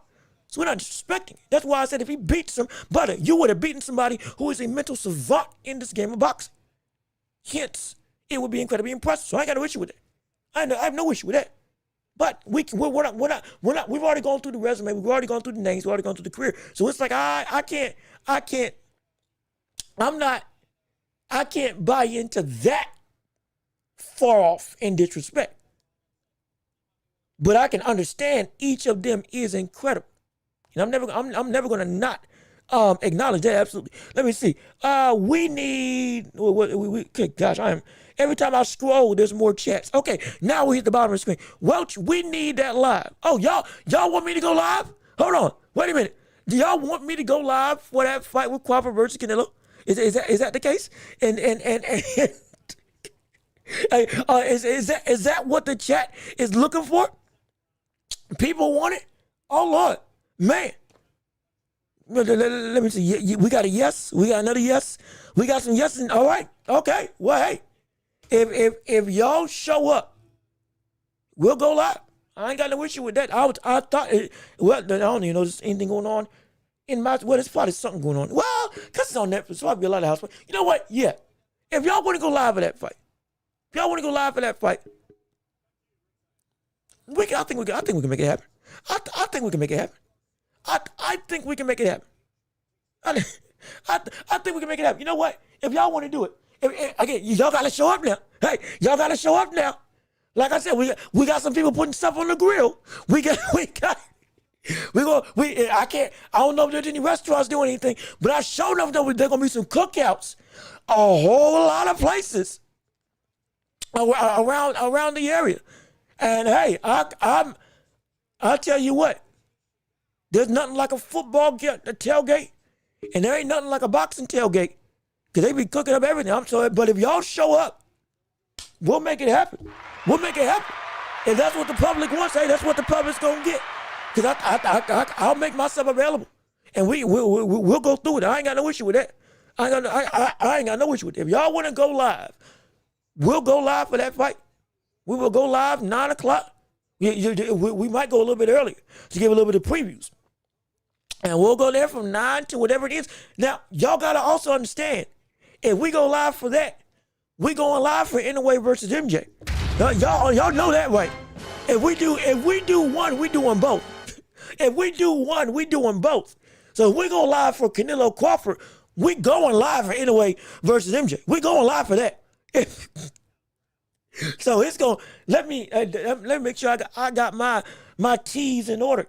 Because if we going for one, we might not go to sleep. we might not go to sleep if we indeed go that route. Because you have to understand, but the card starts at 9. Don't let every fight go the distance. The main event's probably going to happen at like what? 1, 2, potentially if everything goes all the way. 12:30 potentially at the earliest. But it's like, oh my. And then Inouye versus MJ, but that's 4 in the morning.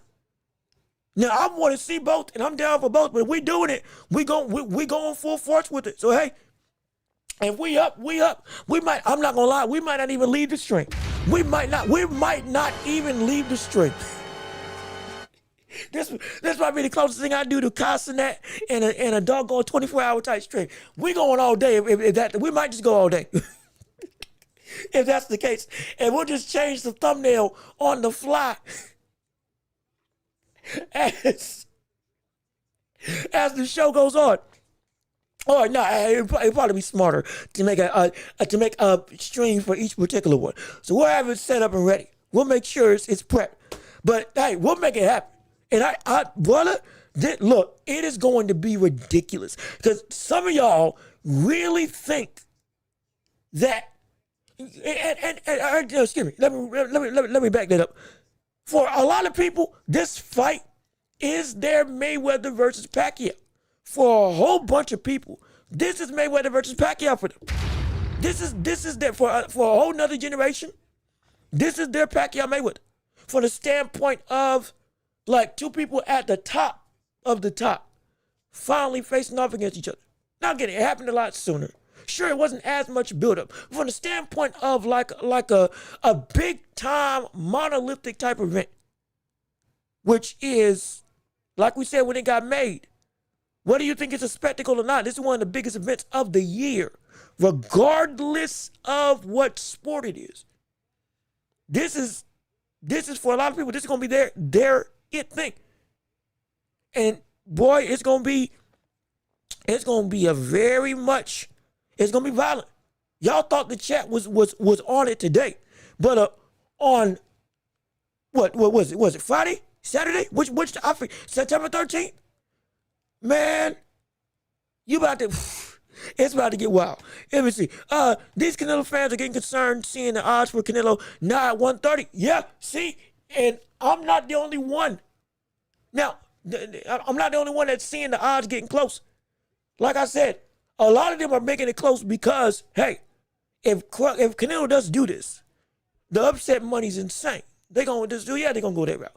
But others, there's a good chunk of the population that are doing it more than just, oh, I can make a buck. They believe it. They believe it. And again, not to bring up dead history, but they believe it because this same thing happened before against Spence, and they had egg on their face. A lot of people. And they're like, I'm not betting against Crawford again. After another situation where I said this man had no shot against a bigger, stronger puncher that was more durable at that point in time in the fight when everybody was talking. And that could break his face and break his bones with punches. There's no way he can win. And he made Spence look obsolete. They still have that as not just the biggest moment, but that was, for many, like that changed the perspective of I can't bet against Terrence Crawford. Because I've seen him do the impossible as if we were the ones that were foolish for thinking it was impossible in the first place. You'd be surprised. I'm telling you, one fight can change the outlook of a fighter as a whole. It can. One fight can shift everything about how we feel about what a boxer can be. Everything.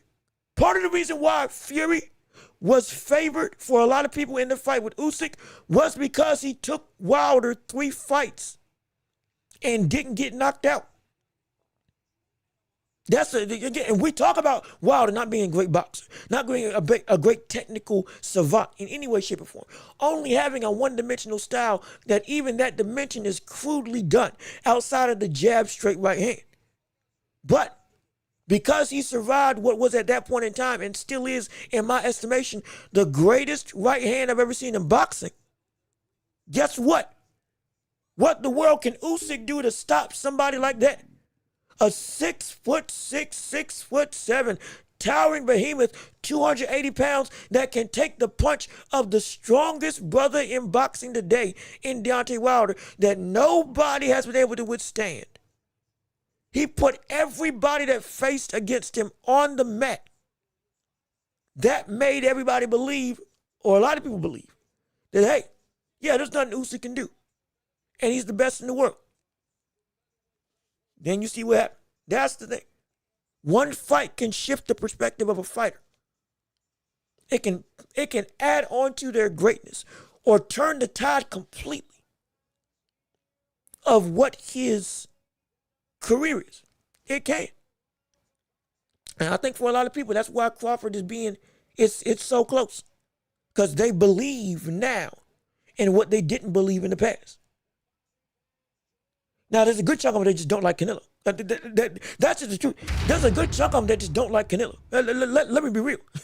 There's a good chunk of people that just don't like Canelo. Hence why they are betting on Crawford, even if they think Crawford's going to lose. There's a more than people than we may realize that just don't like Canelo and are betting against him because they just want him to lose. Genuine. So it's a lot of things going into why exactly the odds are the way that they are. But let me keep moving. Let me see. Nerd, how you doing? Good to see you. If you were here earlier in the chat as I was going through the breakdown for the whole thing and I missed you, I do apologize. I gave a disclaimer before I went into the whole thing that I wasn't going to be looking at the chat, and we're going to get through the whole breakdown, and then I can get back to talking with you all. But we didn't want to spend so much time that we're 4 hours in, and we just getting to the end of the breakdown because trying to read and go through. So that's why we're doing this. If I missed you, I didn't. It's not because I was trying. It's because I was trying to get through. So now we're back into the thing. So if I missed your chat and you want to say something, please bring it back, and I can read it. Because I'm trying to scroll up and down everybody, and it's a lot. Blink it with. Let me see. Rod. Excuse me, that's y'all having your own conversation. I clicked on the wrong thing. Ready for some action September 13th. Don't care to discuss or even mention the circus fight. Unbiased women. Hey, how you doing? Good to see you. Thank you for tuning into the show. We do need to talk about Tyson versus Mayweather. We do need to talk about that. But there's a lot of people that still want to discuss some things with Canelo, and I do want to make sure I at least get as many chats as I can before we switch gears. Because again, it's still championship rounds. But I got some opinions on that.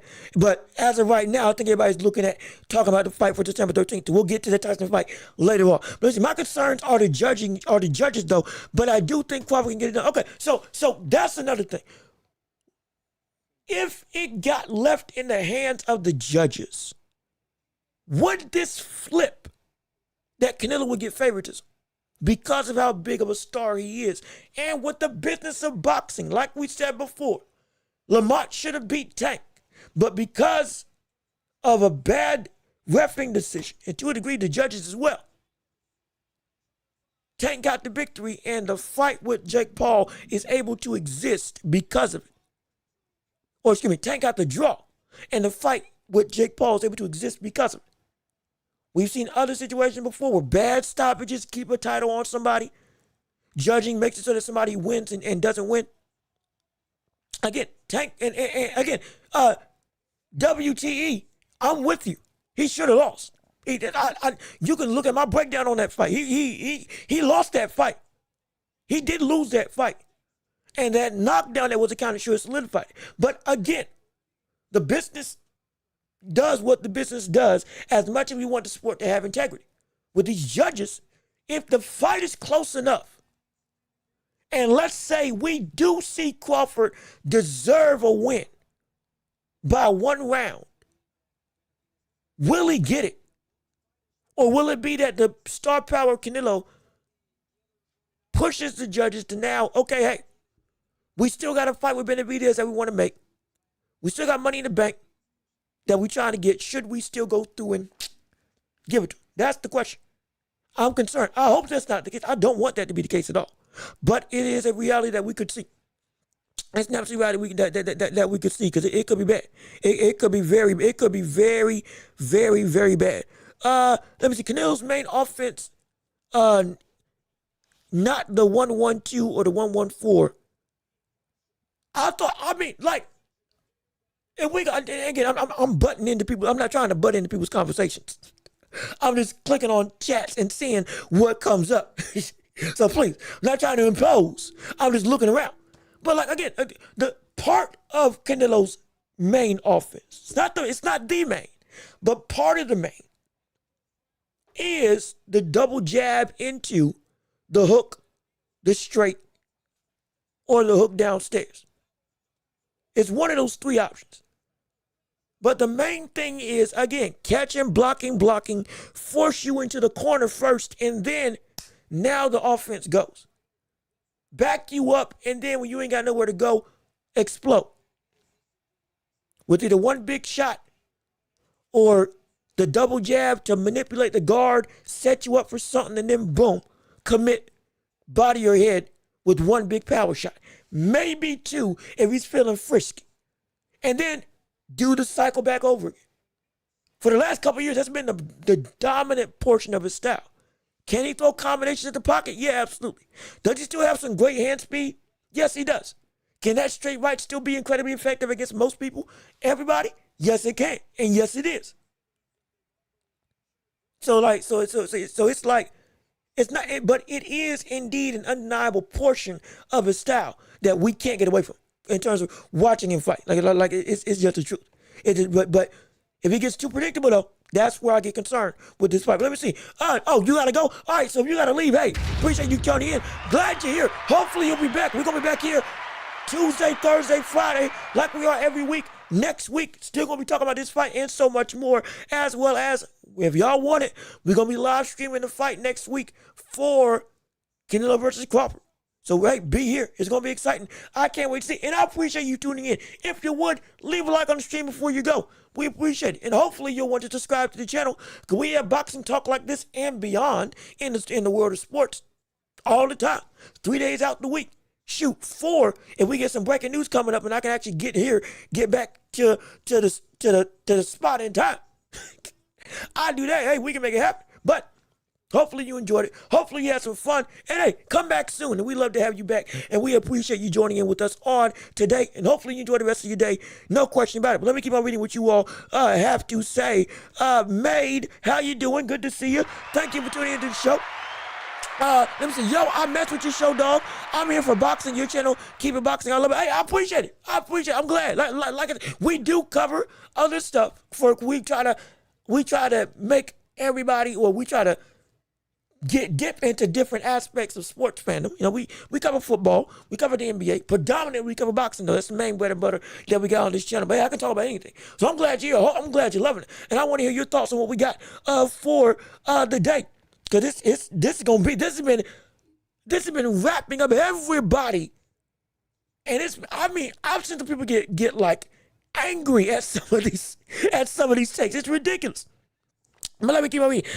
Canelo marries offense with defense. Not only does he exploit holes in the opponent's defense, but he forces errors. He also conditions opponents with certain punches. That is absolutely true. That's true. There's no question that is true. Part of the style, though it is not nearly as deep of a bag of offensive repertoire that he uses, it is the more, not simplistic, but the more dedicated punches that he throws are built to instill a training method. Either it's going to hurt or you're going to try to stop it from hurting.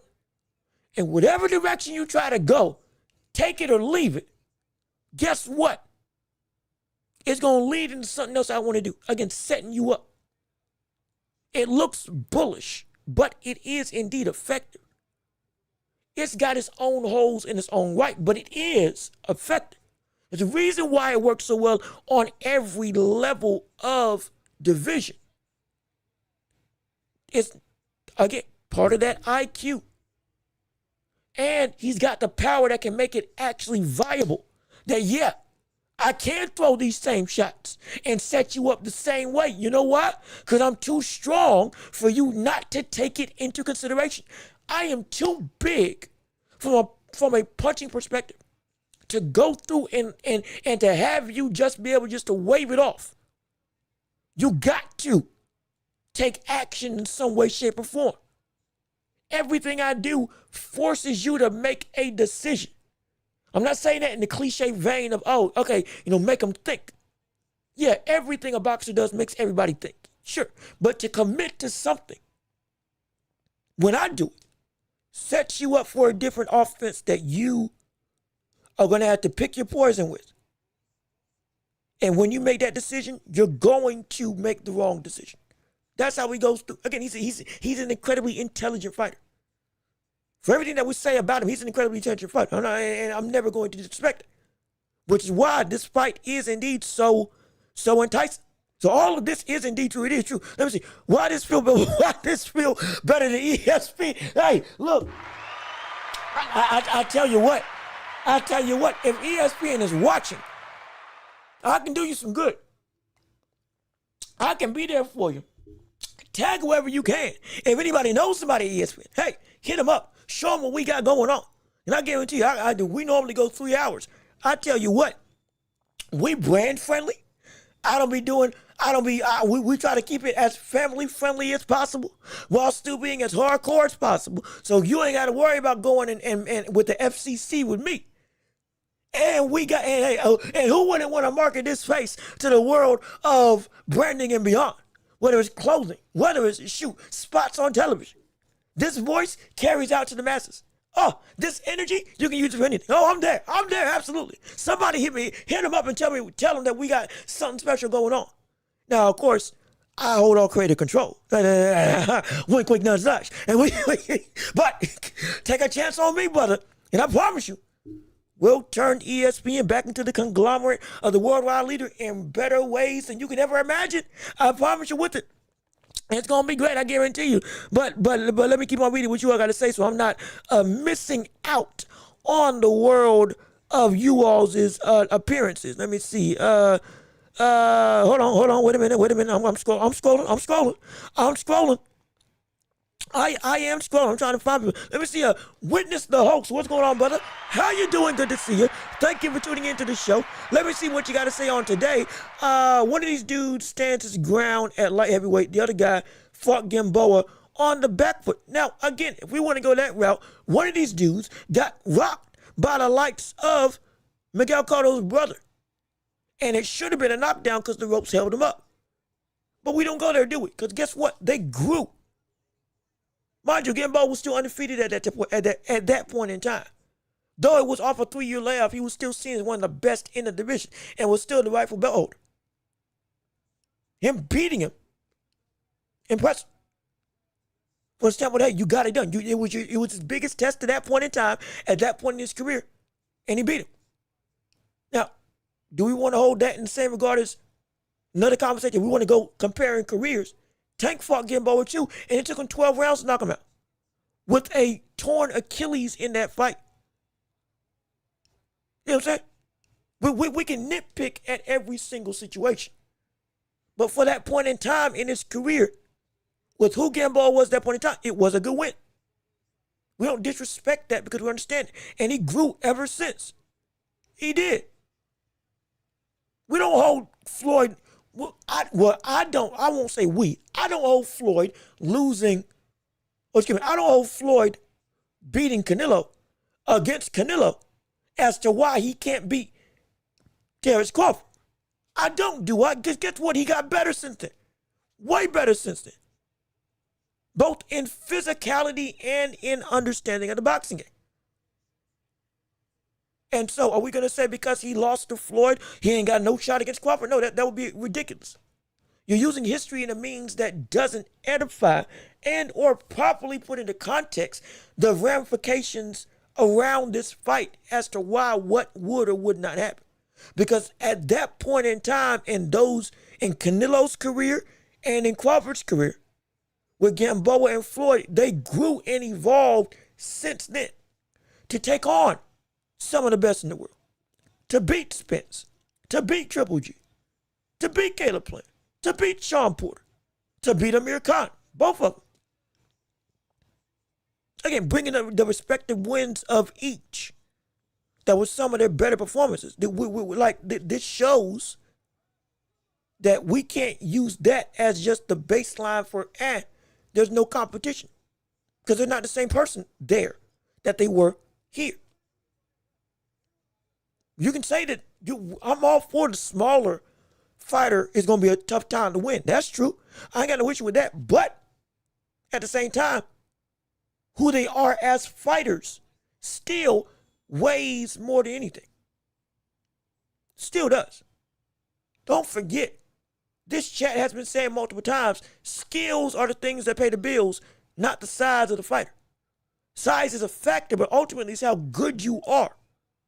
Yes, up to a certain threshold. Absolutely. There's a point in time where weight is just too much. Is this that threshold? We don't know. But we've seen it in the realm of possibility before that no. We've seen fighters come up from 135 to fight and beat people at 168, at 175. Like Roberto Duran, like Sugar Ray Leonard, like Tommy Hearns.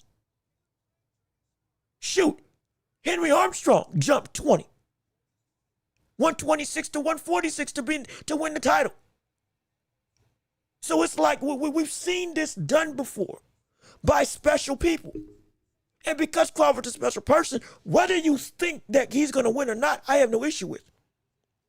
I have no issue whether you think he can win. But to say that it's so far out the realm of possibility, we can't. Because he has fit the bill. He has fit the bill of what others have done to be great in their own right. Excuse me. And so because of that, he has the capacity to, good gosh, what the word's going on with me? Lord, my apologies. Because of that, he has the capacity to achieve similar potential. Will he or won't he only matters about the fight itself. We won't know until then. That is absolutely true. But same time though, it's like, you know, we understand this is still a viable thing. It's still a viable thing. Let me see. I'm reading through. Differences Crawford grew and also got dropped by. Differences Crawford grew and also got dropped by Mean Machine at 147. Whereas Canelo went on to come forward against Triple G, Jacobs, Kovalev, and Bebo. Yeah, no, you're right. I'm not none. I'm not none. Like I said, it's not about. My thing is, weight absolutely should be the fact. But then at the same time, and I'm not saying you, I'm just saying people in general. And this is nothing on the chat or our community. Trust me, it ain't. Trust me, it ain't. But one of the things about this is that when it comes to this fight in particular, I'm hearing a lot of people have some contradictions about how they viewed other fights versus this one. Because in the past it was, hey,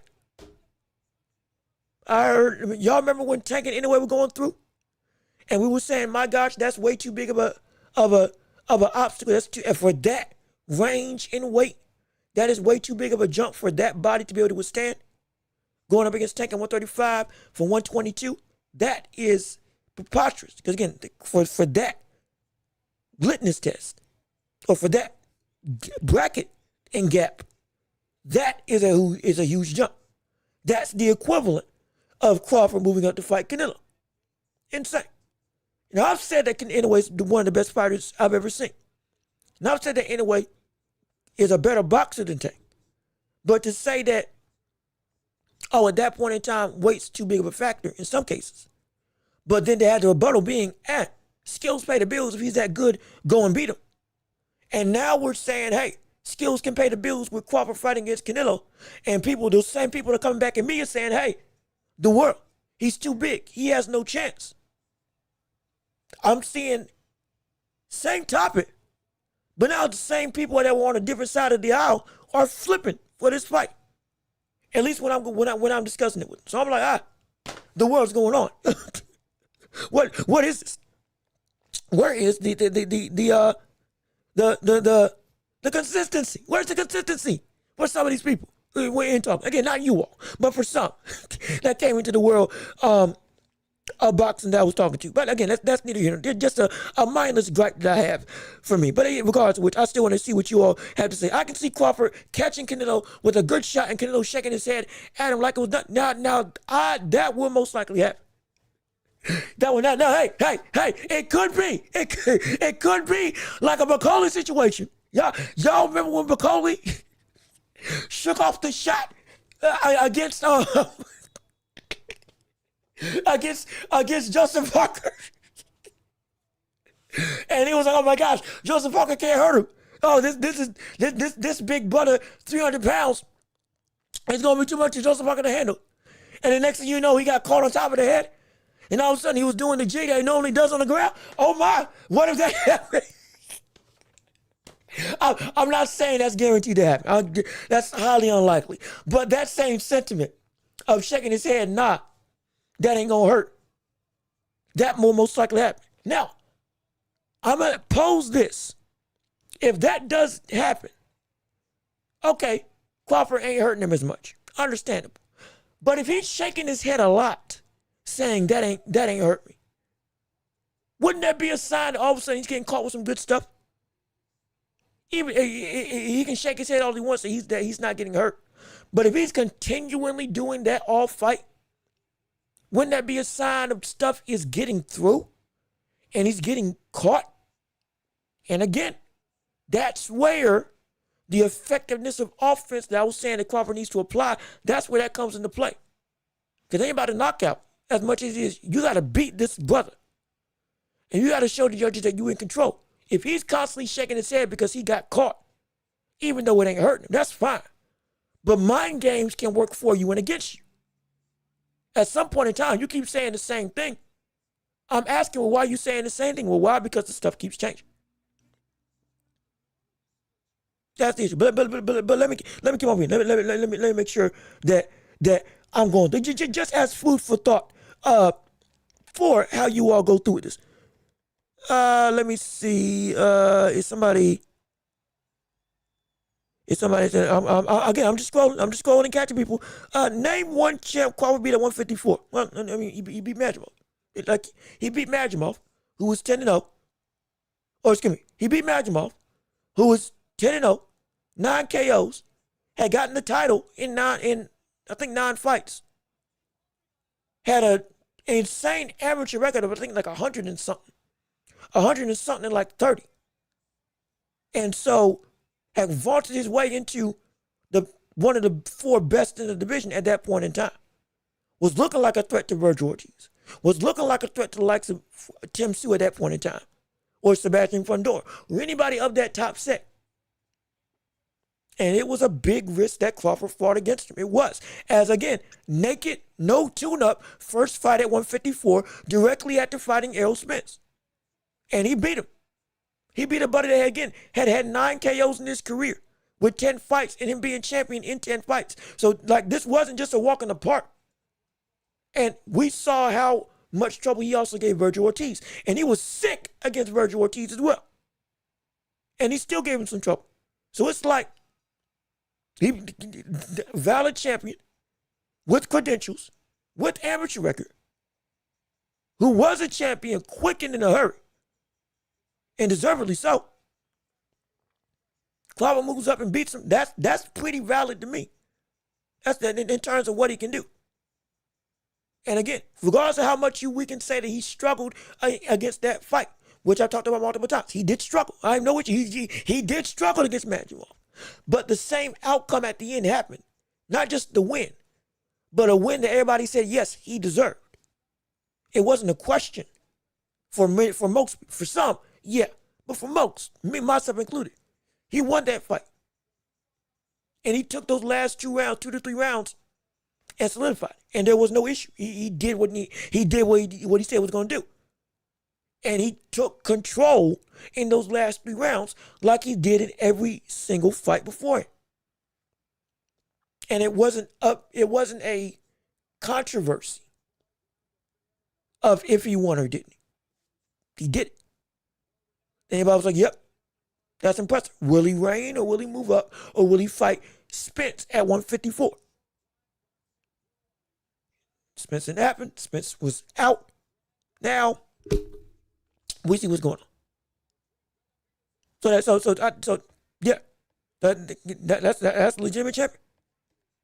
At least for me. Let me see. Is anybody going through? Wait.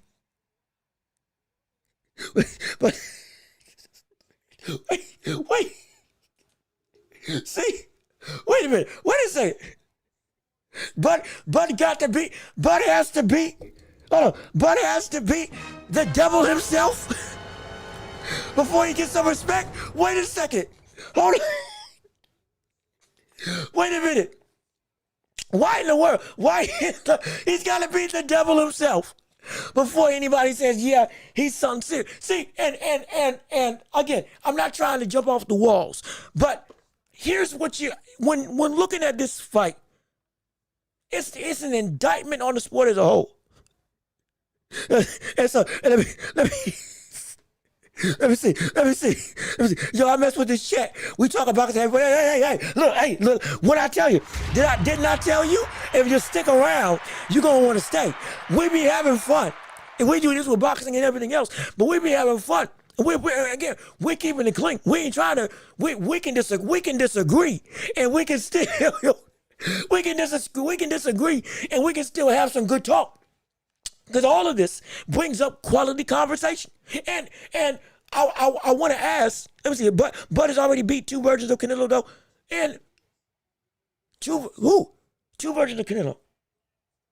Let me think. Now I had a point, but I had a point talking about respect in the boxing world. All for the conversation I see in the chat. I'm gonna still get to it, but explain this. He beat two people that were Canelo already. Who did he beat that were Canelo already? Who was it?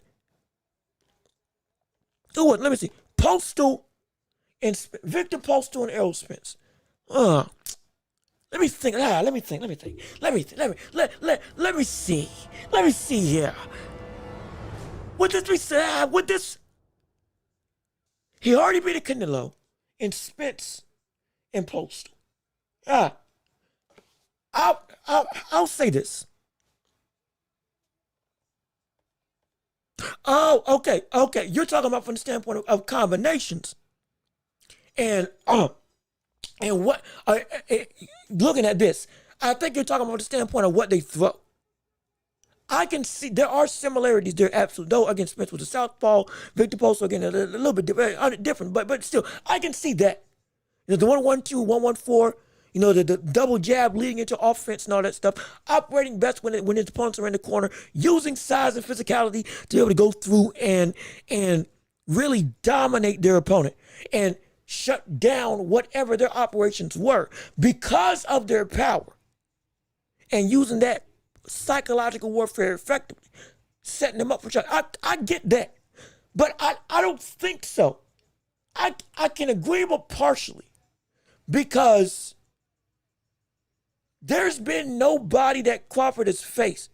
Excuse me. There's been nobody that Crawford has faced that has been this collective from the standpoint of boxing ability. Even in waning stages in his career. Spence was not nearly as good defensively as Canelo. He just wasn't. Spence didn't have the same head movement capacity.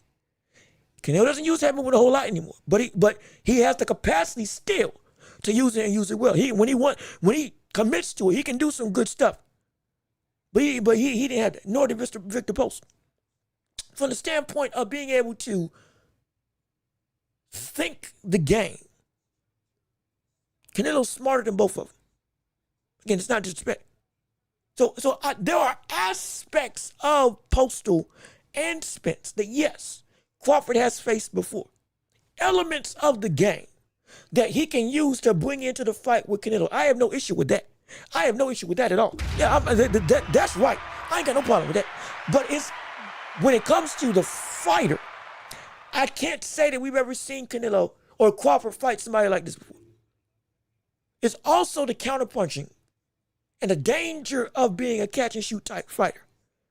And the effectiveness at that I don't think I've ever seen Crawford face off against. Somebody that has the same capacity to capitalize in the same destructive manner as Crawford does to all of his opponents. I haven't seen him face off against somebody like that. I have, to my recollection.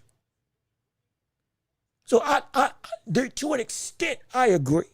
But Canelo brings so many other aspects to his game that, again, makes him pound for pound. That even other people that were on the pound for pound list with Canelo don't bring. That's where it's like, this is a whole new dimension. Beyond just the size. This is a whole new frame of mind. This is the whole new breed of fighter that Crawford's never faced before. This is one of the few times, again, outside of Spence, that I can say that somebody is at or above Crawford's level without dispute. It's the first time. For understand, we say he's a better boxer, higher pound for pound, understandable. I know that's all still valid.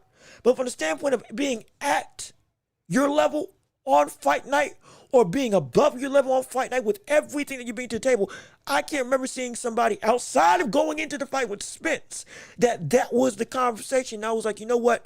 I can see it. And even with Spence, I was more so saying, hey, Crawford is a better fighter. And everything you're saying that Spence can do to him, he can't do. I was more definitively saying that about the Spence versus Crawford fight than with this fight with Canelo. And I'm picking Crawford to win this fight as well.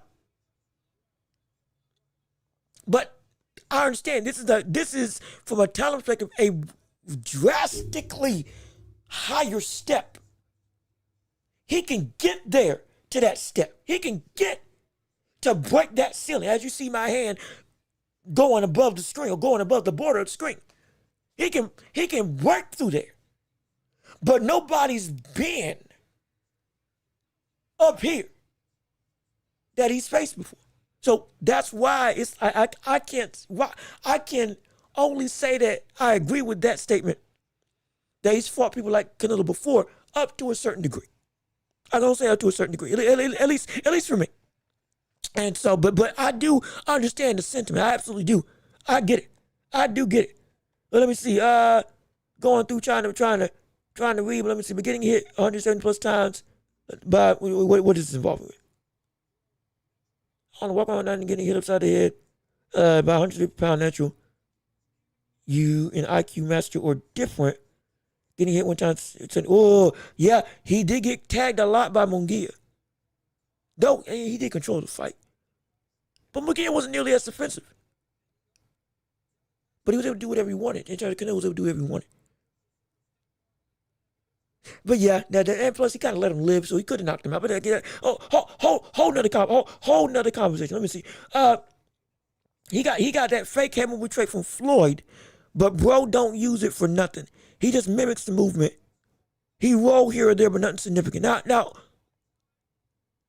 Canelo just gives the crowd the appearance he can do these different things. I don't think he really that deep of a fighter, just my opinion. So this is a good conversation because it's not that he doesn't have that in him. And I've said this before, he's at a stage in his career, he can't use all of that in the same way. The highlights that we've seen with head movement versus Danny Jacobs or Khan or others, that still exists inside of the ability of Canelo. The attributes that we see Canelo have are there. Because we saw him use them 154, 160, the early days of 168, and even to some degree the first time he moved up to 175. Well, the issue with Canelo in this regard is that he doesn't use those traits anymore to the same degree that he did against Gennady Golovkin and others. Even Alexa Caleb Plant, and even against Caleb Plant Caleb Plant was probably the last vestiges of the in prime of Canelo. It was. And he was losing, the first 4 or 5 rounds of that fight because he couldn't get around the Philly shell in the movement.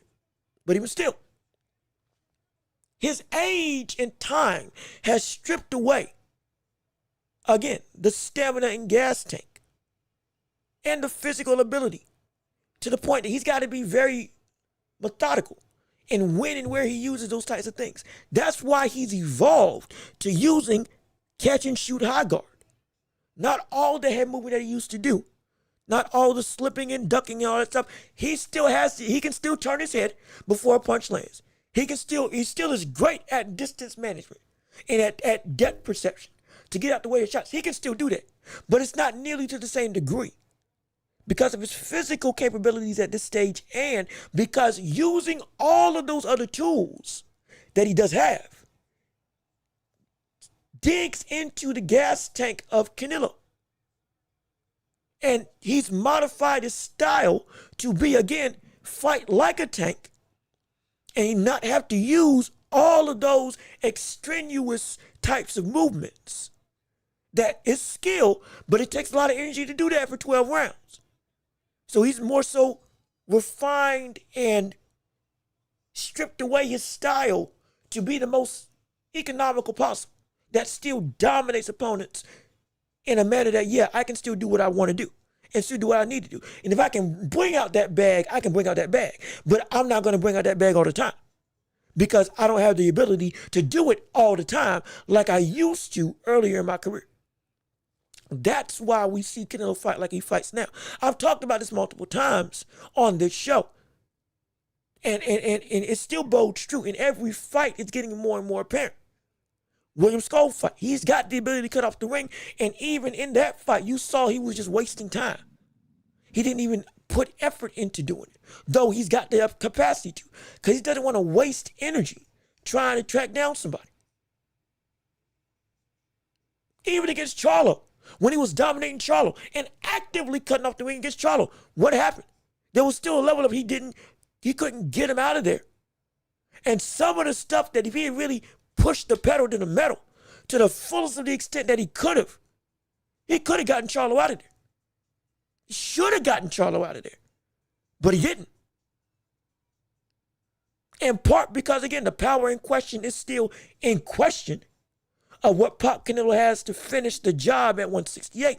But at the same time, what he used in that fight wasn't everything that he could have done to get Charlo out of there. It just wasn't.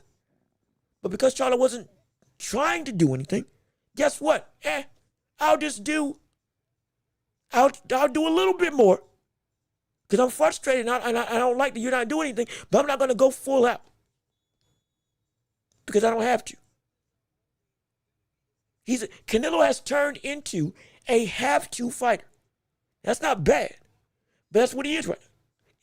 If I have to do this, I can go in my bag and pull this skill back out. If I have to, I will. It's like Ali in his later years. I'm not comparing Canelo to Ali. Be clear. I'm not comparing Canelo to Ali. Be clear. I am not comparing Canelo to Ali. I don't want that to ever be misconstrued. But when Ali got older and Ali could not use all the footwork that he was at his best, guess what happened? Adapted his style. Became more of a rope-a-dope, absorbing punches, sitting down on shots a little bit more, and dancing when necessary. And then breaking time between dancing and boxing. And when he needed to pull it out, he could pull it out. Tyson Fury a little bit different. Tyson Fury, as we saw his career go longer and his feet go away, there was a point in time where he couldn't be the dancer anymore. Last time we were able to see him dance was in that fight with Usyk. And that was after he put everything into that fight. Everything into that fight. And then second fight, what happened? Plotter like he was against Wilder. Sitting down. Using his size more robustly than we've ever seen. Or as robustly as we've ever seen, excuse me. And going through it trying to really boom, boom. Lean and wane. But the footwork wasn't there. Because with Tyson Fury, unlike with Canelo, and unlike with the later stage of Ali, Tyson doesn't have that footwork anymore. That's gone now from him. But for Canelo, it does still exist.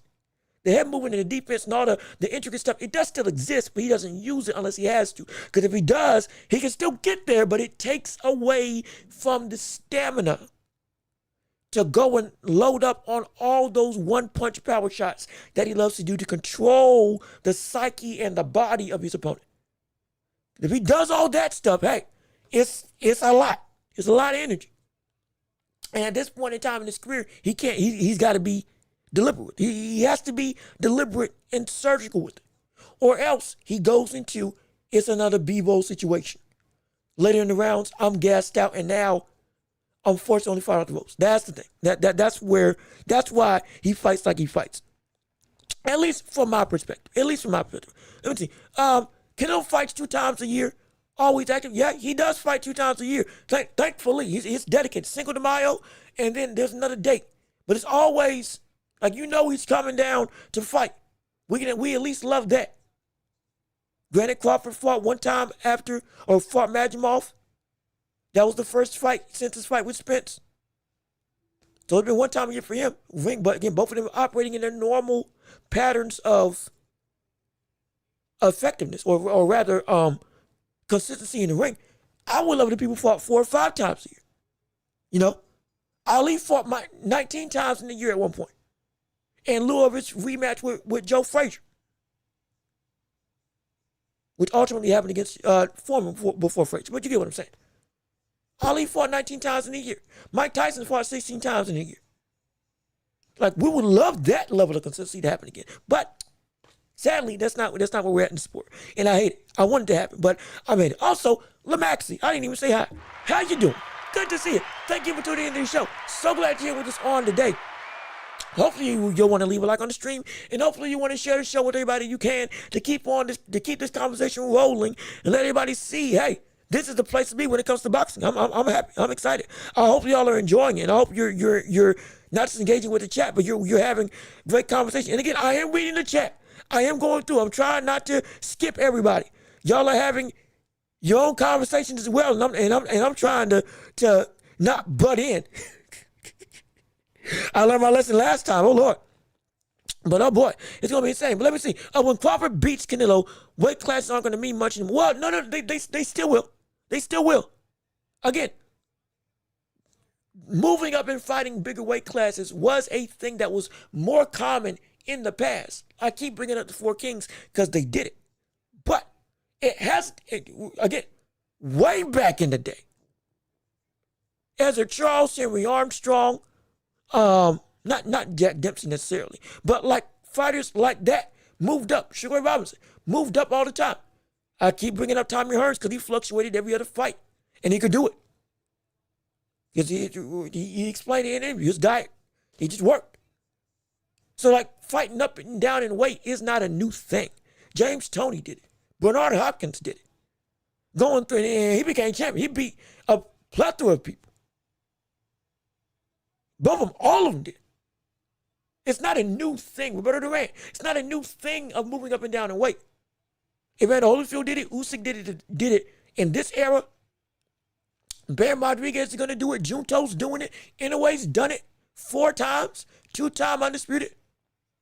So it's not uncommon. Even Floyd did it.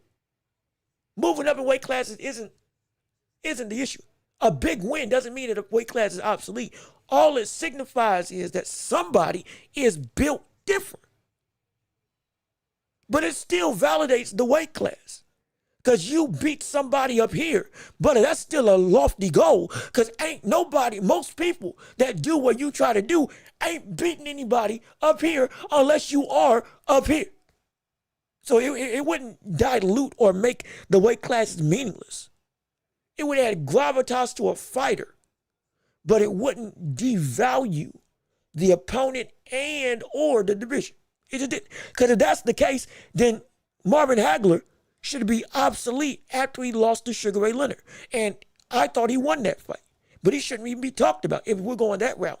And the division as a whole of 160, Mugabe and everybody else that was in that division, obsolete. Shoot, Leonard beating Tommy Lalonde. When after Hagler should make that division obsolete as well at 168. Because again, Leonard started at 135. So it doesn't make a division obsolete. It makes a fighter incredibly special.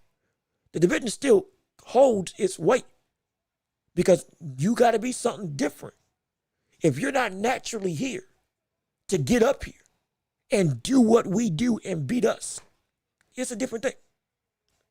It's a completely different thing, which is what makes it special. So I don't think that's it. The question is, will Crawford survive Canelo's power punching?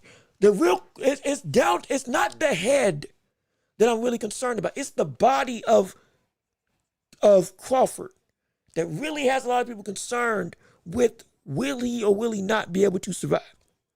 Because if that body goes, sure, the head's going to go. Of course, we know the head's going to be, if he gets caught with a shot clean to the face, yeah, he can be put down, put out, and everything's all over. Okay, boom.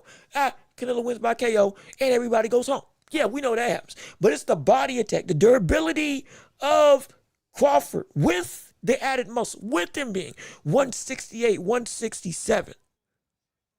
That's where we have the question. Can you survive the staple of Canelo's offense, which is the hook uppercut downstairs? And can you take that for 12 rounds and still implement your game plan to win? Because like we saw with Charlo, once you got caught with one, you're done. So it's a valid question. It is a very valid question to ask, but it's something that can happen. Let me see. Going through, I'm checking, I'm clicking. Every time I scroll, the thing keeps going up. Let me see. Munguia will do. Munguia. Now, this is a good question because Munguia got knocked out by Shiraz.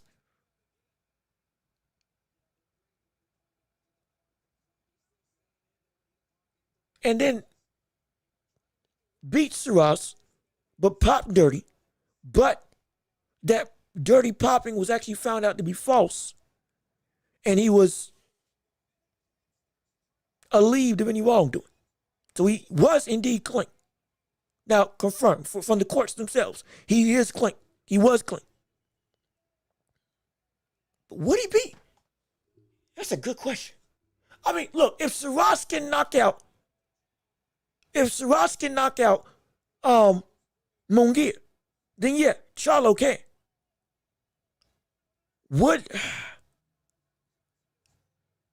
I gotta think about that. Because Munguia's stock for me has really dropped. It's really dropped. It's really dropped for me. Again, but the PEDs that are now found to be false aside, just as a fighter, he dropped for me. So that's a good question. That's a really good question. That's a very good one. Let me keep on reading what do I have to say. I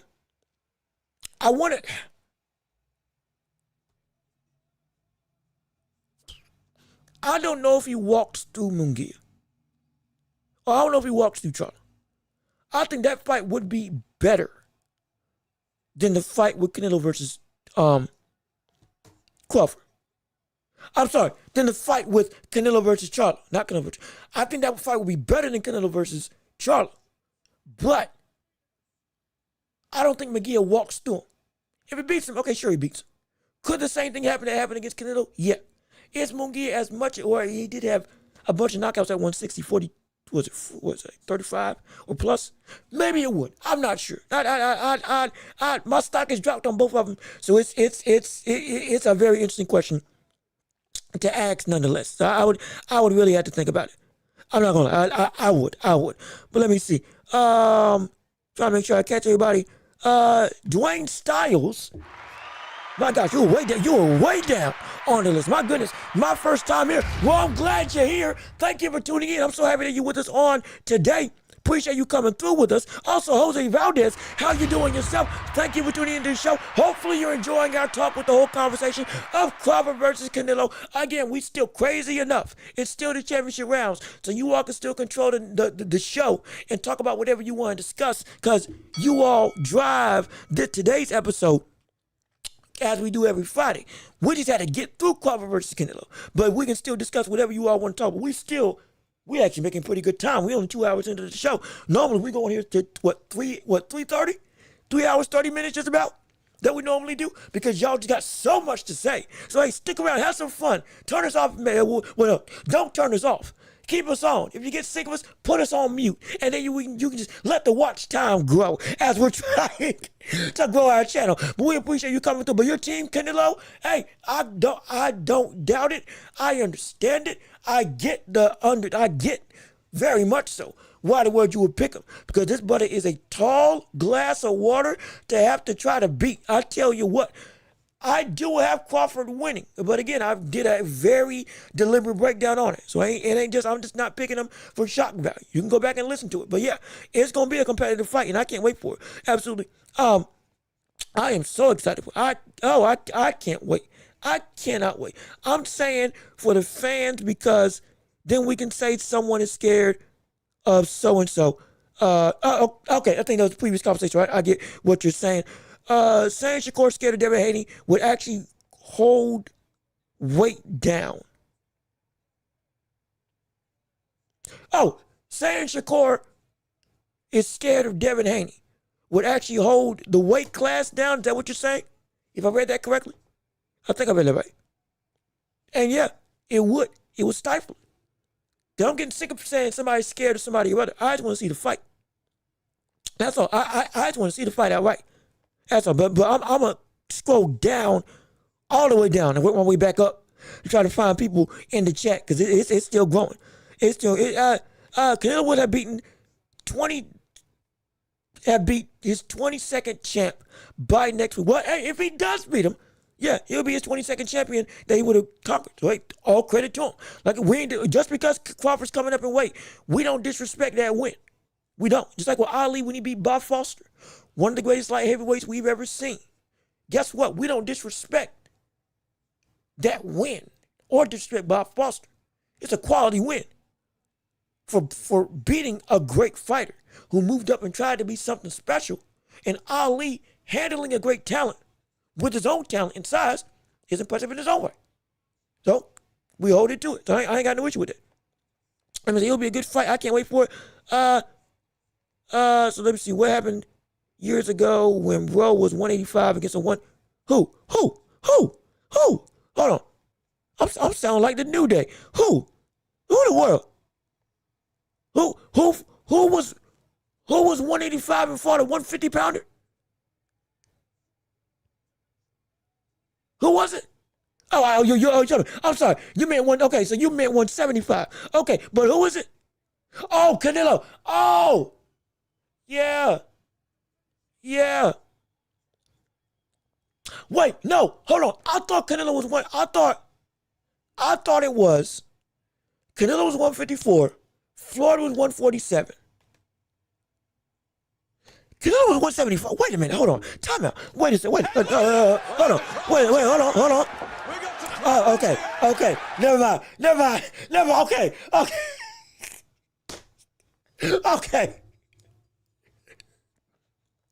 Okay.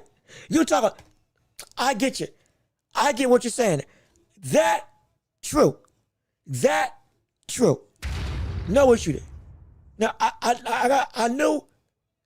I don't know if he was 175, but yeah, Canelo was pretty heavy going into, I think, a catchweight fight with Floyd Mayweather. I think it was like 153 in the early days. So yes, that was true. Like I said, and again, like I said, I'm saying I don't know if he was 175 because I never found out what the weight was on fight night. I never got the concrete numbers of what the weight was on fight night for Canelo. I assumed and I knew he rehydrated. I just didn't know how much he rehydrated in that fight against Floyd. Floyd still beat him. He still beat him. I'm still fully acknowledging that he was bigger than the catch weight that was agreed upon. I'm fully acknowledging that on the night of the fight. But I don't know how big he got. Hence why I said, wait, when was Canelo 175 outside of his fight concretely with Bivol? And subsequently at 168 when he would rehydrate and then get bigger. And then, yeah, you know the tale. I didn't know he was that big going up against Floyd. Floyd outboxing him, again, is incredible. Even at a younger and more, still incredibly experienced, but not nearly as evolved Canelo that we see now, who is indeed leagues better than that version of Canelo, still incredibly impressive. Incredibly impressive. No question about that. But I never got the numbers for the night of fight weigh-in or the night of fight weight that he was. So that's why I can't speak on that in that thing. But let me keep on reading. Bivol scrambled right. Yeah, he did take him to town. He did indeed take him. Wait, which fight? Well, different conversation. They talking about different conversation. Let me see. Look into it. I will. I'll look into seeing how big Canelo was on fight night against Floyd Mayweather after weigh-ins the day before. I'll check that out because I was never able to get the concrete numbers. So I'll look into that later on after the show. I ain't got no issue with that. I will find that out. Absolutely. Let me see. Tell us the great Iglesias. Oh yeah, I forgot. Iglesias did fight yesterday. Got a knockout. Was it in? I know it was in less than 8. What was it? Yeah, he knocked out. Hold on. Yeah, he stopped Shinshiki. Vladimir, or is it Vladimir? Is it? No, I think it's one of you. So Vladimir Shishikin. Yeah, Vladimir Shishikin. He knocked him out in, what was it? I can't remember the round 8. So it was 8. Okay, yes, he knocked him out in round 8 and put him to sleep. Now he is in line to fight the likes of Canelo, as well as with Christian and Billy, as well as with Shiraz or Hamzat Shiraz. Most likely, we're going to see Shiraz or Billy get the shot before him. If that is the case, then we would see Iglesias fight against Christian and Billy, or Shiraz, whoever doesn't get that fight with Canelo next. And then, boom, you would be the concrete mandatory. And if we don't see Canelo fight against Dave Benavidez in that 4th fight, then we would see him fighting against the likes of Canelo. Does he beat Canelo? I don't think so.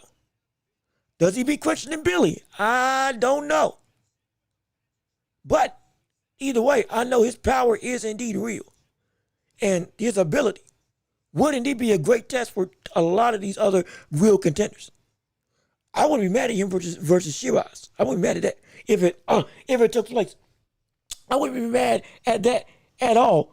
As I'm scrolling through, trying to, gosh, great day. This thing keeps on moving up. Let me see. What y'all make of the Hamzat allegations? So, it's not true. Let's put a pin in. Let's pump the brakes on that right now. It's not true. Everything I found on that is not true. I did not find it. I found no actual evidence of anything hand wrapped wise that was wrong with Shiraz on that night of the fight. Yes, the yellow substance and tape, it drew some suspicion. But as of right now, I haven't found anything or found any reports from anybody close to the situation to tell me that, yeah, there was something in the wraps of Berlinka or of Shiraz into why he got knocked out. It did nothing. So at this point in time, all that's completely false until we see something true. So until we get some evidence, I can't say anything that's validated. Because everything I found from the hand wraps to it all, from when they were rapping in the room with the other coach or designated person there watching them, everything was reported clean. So that's all I can say for that. Thankfully, we don't want people cheating. We don't want people cheating. So yes, I'm glad that I can say at this point in time that it's clean. Glaciers beats everyone at 168 right now. No dip. Now that's wow. Man, you are really high on the Glaciers. Now I love the book. I love the ability. I just think he would struggle against Christian and Billy. That's just me. I just think he would struggle against Christian and Billy. But he could beat him. He could beat him, absolutely. If he does, great. Like I said, I'll rewatch this fight. And I ain't got no issue going and dissecting more closely. Because again, like I said, I was watching the fight and making my breakdown. So, tired of pulling double duty. So I can go back and rewatch it. I just don't think that I don't know. It's a good fight. I just favor Christian and Billy now. I like him more in that fight. It's gonna be a barn burner. And Billy better be careful of that left straight. He better be careful of that. But that's who I get. If I'm wrong, I'm wrong. I ain't got no issue being wrong. You saying it's not even close? I beg to differ. I think it will be a close fight. But again, that's just me. But let me get reading. Let me see. Going through. Hold on. Wait a minute.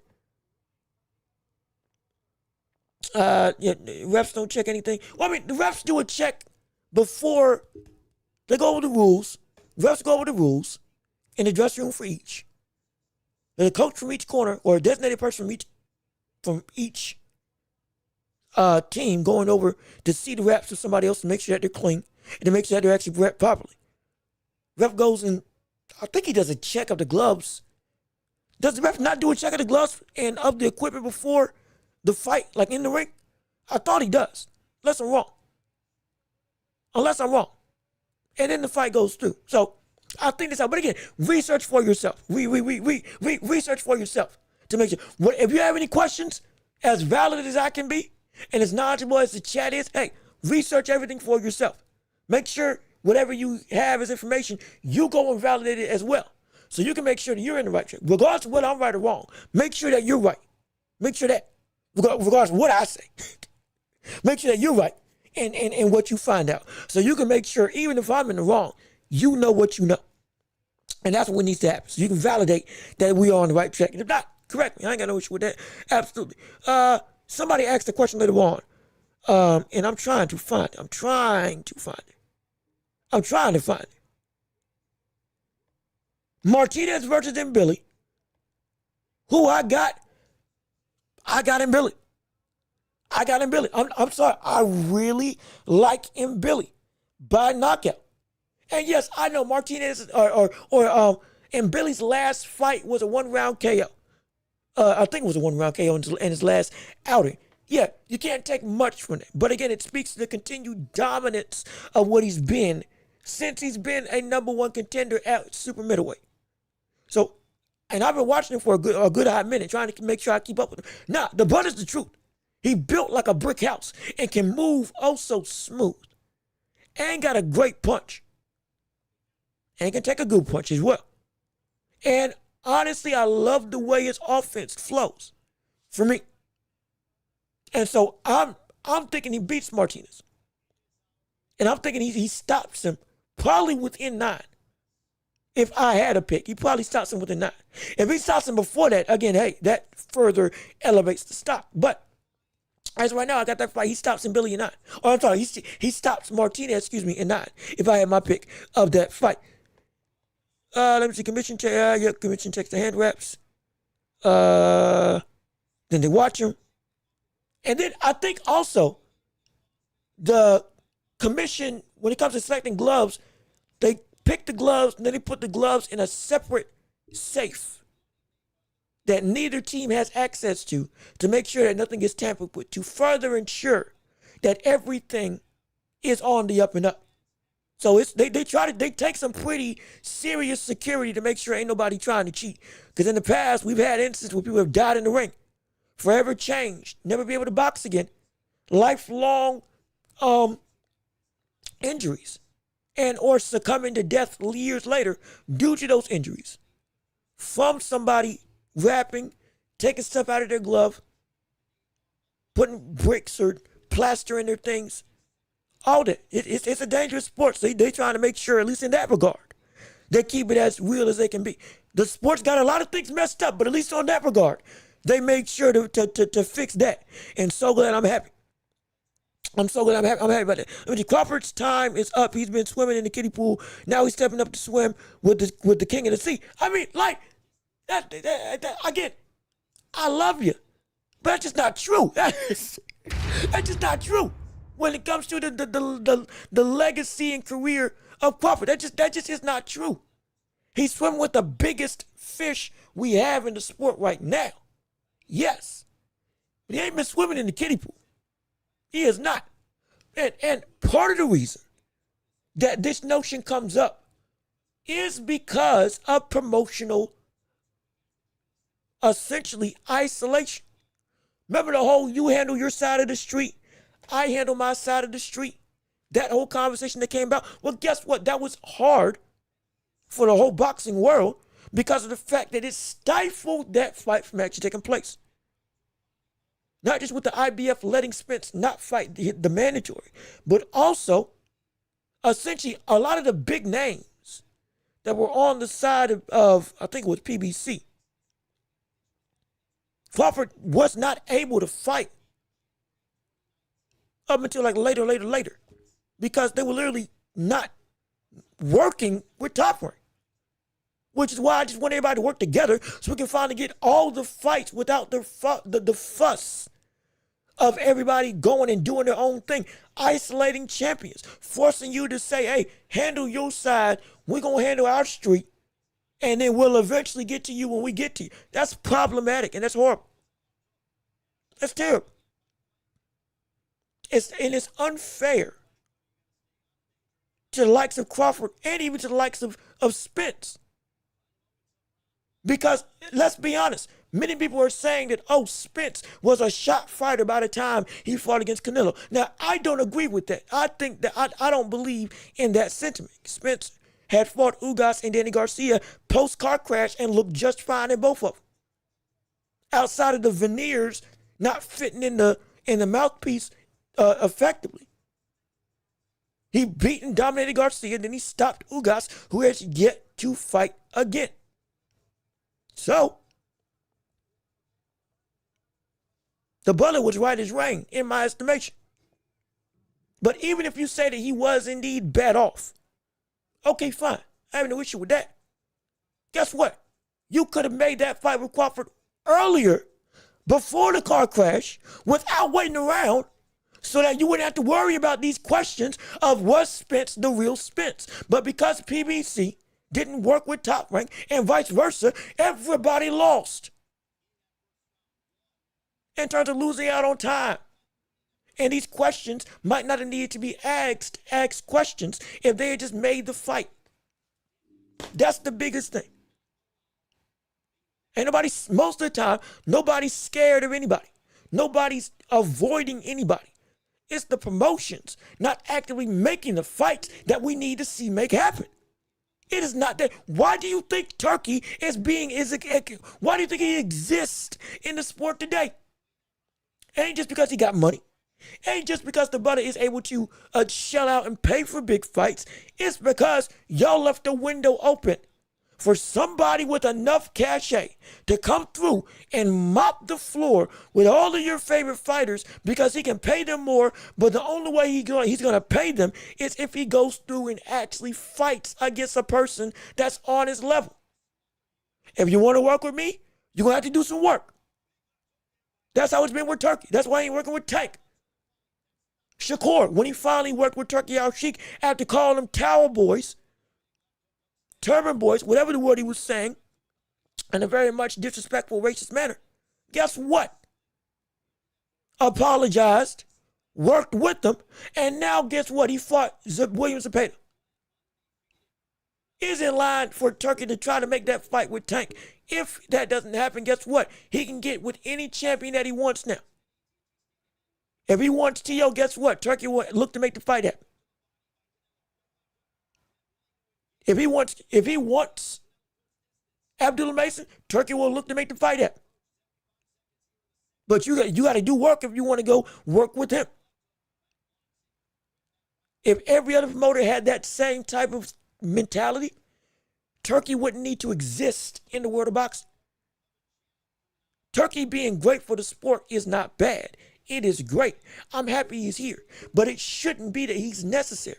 Not because I don't want him here, but because his presence and what he has been able to do is a signifier of the dragging of the feet of the world of boxing that caused it to be in the position that it is today, with nobody caring and everybody going through and just saying, why aren't the big fights being made?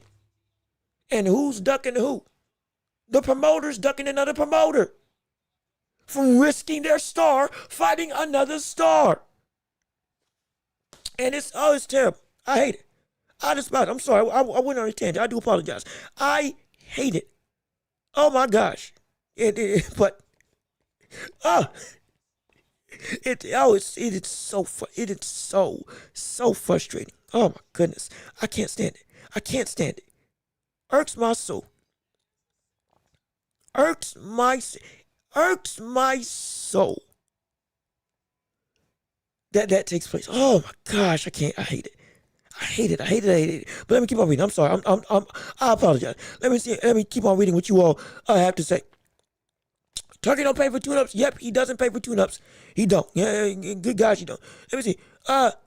Buddy gonna be mad if Canelo don't hit him as hard. Look, and we're bouncing around. I'm gonna get back to this. But Just like with Crawford, or rather, let me address this real quick. Just like when Crawford said that he was surprised at the power of Errol Spence, don't let that be the same notion of what he feels when he fights against Canelo.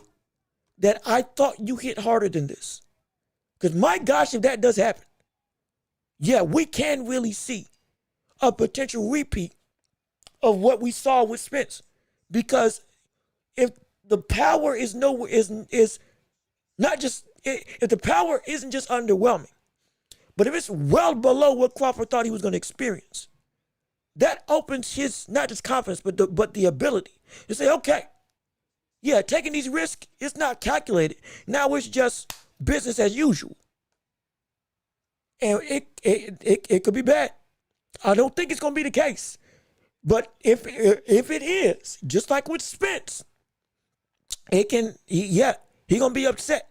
And he going to lash out at Canelo for it. I guarantee you. Let me see. Wait, isn't Schofield Mike Murtala? Yes, he is. Yes, he is. Schofield is fighting Raymond Murtala, I believe, for the title.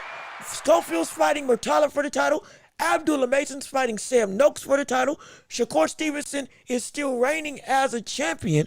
And Tank still exists. As bad as that is. As bad as that may be. As bad as that may be, Tank exists. And so if I'll look it up to be sure. But yeah, I believe it's Abdullah Mason fighting Noakes for a title. I think unifying potentially. Raymond Murtala fighting Schofield for a championship. Shakur Stevenson right now currently reigning as the other champion. I forget which belt he holds, but he's reigning as one of them. Defended it when he beat William Zepeda. And then Tank still holds the other belt, WBA. But fighting Jake Paul. And that belt ain't on the line. Thank gosh. But yeah, I'll fact check it to make sure.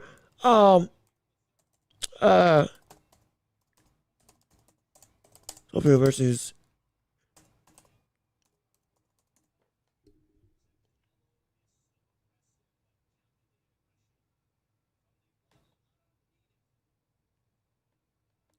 hold on, wait a minute. Wait a second, wait a minute. Hold on, wait, oh, pump the brakes. We got some problems here. Okay, so the most recent thing I can find right now. Here we go. Let me share my screen. Hold on, wait a minute. Hold on, hold. I'm getting there. There we go. Yep, going into the old picture. Boom. As of August, what was this? Well, I believe it was August 27th. 9 days ago. As you can see, 9 days ago, this article was done by Manaku Akopayan. And excuse me, I'm saying his name wrong. From the Ring Magazine themselves. Raymond Murtala versus Floyd Schofield, in negotiations for November fight. So, okay, it's not official, but it is being talked about right now. It's not official, but it's being discussed at this point in time for November. Yeah, I can go through and see there's a concrete date for it. Not entirely sure at this point in time. Going through the records, going through the champions. Number 3, IBF, and the Cruz number 1. We ain't getting a shot right now. So yeah, up until we see something different, or until something breaks, right now it's gonna be that they are negotiating, and it's close to a deal for November. For November. So again, we will wait and see how those talks unfold for the time being. Is Canelo send Bud packing back to Nebraska to never be seen again? He just gonna be fishing on the boat and retire. And see, what if Crawford doesn't retire? Can we ask that question real quick? Can we can we ask that question real quick? What if he doesn't retire? What if it doesn't happen? What what if it doesn't actually take place? Win, lose, or draw, that he retires. Because let's be real, he's already said what he's going to do if he wins. We can speculate if he loses. Okay, retirement might be on the horizon. Yeah, but if he wins this fight with Canelo, he's already said, "Hey, I might go down to 154 and do it again." Do it again, referring to him becoming undisputed for a fourth time. So I'm thinking, hey man, it's like he could just go back and fight at 154 and give us the Boots fight that we've been asking for. Give us the fight with Virgil Ortiz. Fight Sebastian Fundora. Fight Keith Thurman. If Thurman beats Fundora, fight Tim Tszyu just to get his feet wet in the division again. Fight Boachuk even. Who knows what may happen and what may transpire. It's a possibility. Retirement, I don't think it's going to be as much of a foregone conclusion as we may believe. Because, not because it's not possible, but the brother still got more in the tank. We see how Usyk's moving right now. Usyk's saying, I got a lot more left in me after he fought Daniel Dubois. And he said he was going to retire after his next fight. In terms of Dubois, one more fight, and then it's done. We thought that fight was going to be Joseph Parker. Those negotiations have now gotten to a halt for the time being. Injury and all, though he doesn't look injured. And that's what's being disputed. But depending on how that happens, whether it's Joseph Parker, Tyson Fury, Anthony Joshua, Moses Atalma, whoever fights him, if he beats him, he could still just say, you know what? I'm still great, and I still love it. I still want to keep on going. That's what it could be. That's what it could be. That is actively what can happen. Let me see. And so it hurts my soul too. Yeah, man. Like I feel you. I feel you. I'm like, man. Kingdom. I'm right. Kingdom Boxing. Also, if I didn't say hi to Kingdom, how you doing? But I'm glad you're here. Hopefully you're tuning in. I appreciate you tuning into the show. So glad you're here with us on today. Let me see. We know Bud has not been hit with Canelo power. He hasn't. He has not. I'm not saying he has. I'm not saying he won't feel it. I am saying if we see him take the power and it's not as detrimental as he expected it to be, expect Terrence Crawford to then operate in a completely different mode on that night of the fight. Expect him. Because, again, the last time we saw somebody underwhelm his expectations with how hard they could hit, he beat him in one of the most one-sided victories we've ever seen. I'm not saying if that does happen, we'll see that degree of performance again. But the comfortability of what he can do in that ring comes a lot quicker when that power becomes palatable. When it's supposed to be a punch that is insurmountable. That's what we're dealing with this fight. If that outcome comes true, I'm not saying it's going to happen. I'm saying it's a possibility.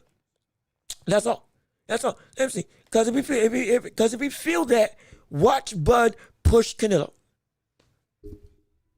Hey, look at this. We got some problems here. We got some problems here. Need I say that? I don't need to say anything else. You stole the words out of my mouth before, and you know what? I had it in my breakdown, and I forgot to say it. I had that as part of my breakdown, and I forgot to say it. But I'll say it here in this context. If we see that the power of Canelo is not something that Crawford is wary of, not just from respect but from I can take it and I can deal with it, brother.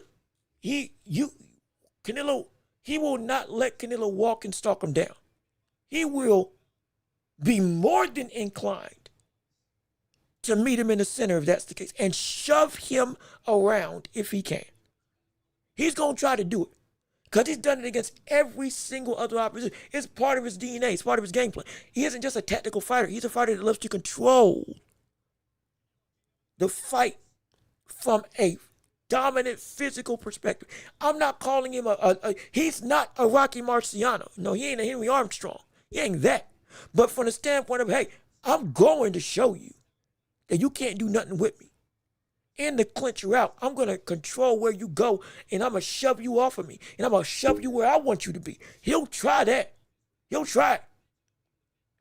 Because we say he was too small against Majimov, and he did the same thing against Majimov. Once that footwork became flat-footed, he went toe-to-toe, and he was shoving Majimov back. He was pushing him back.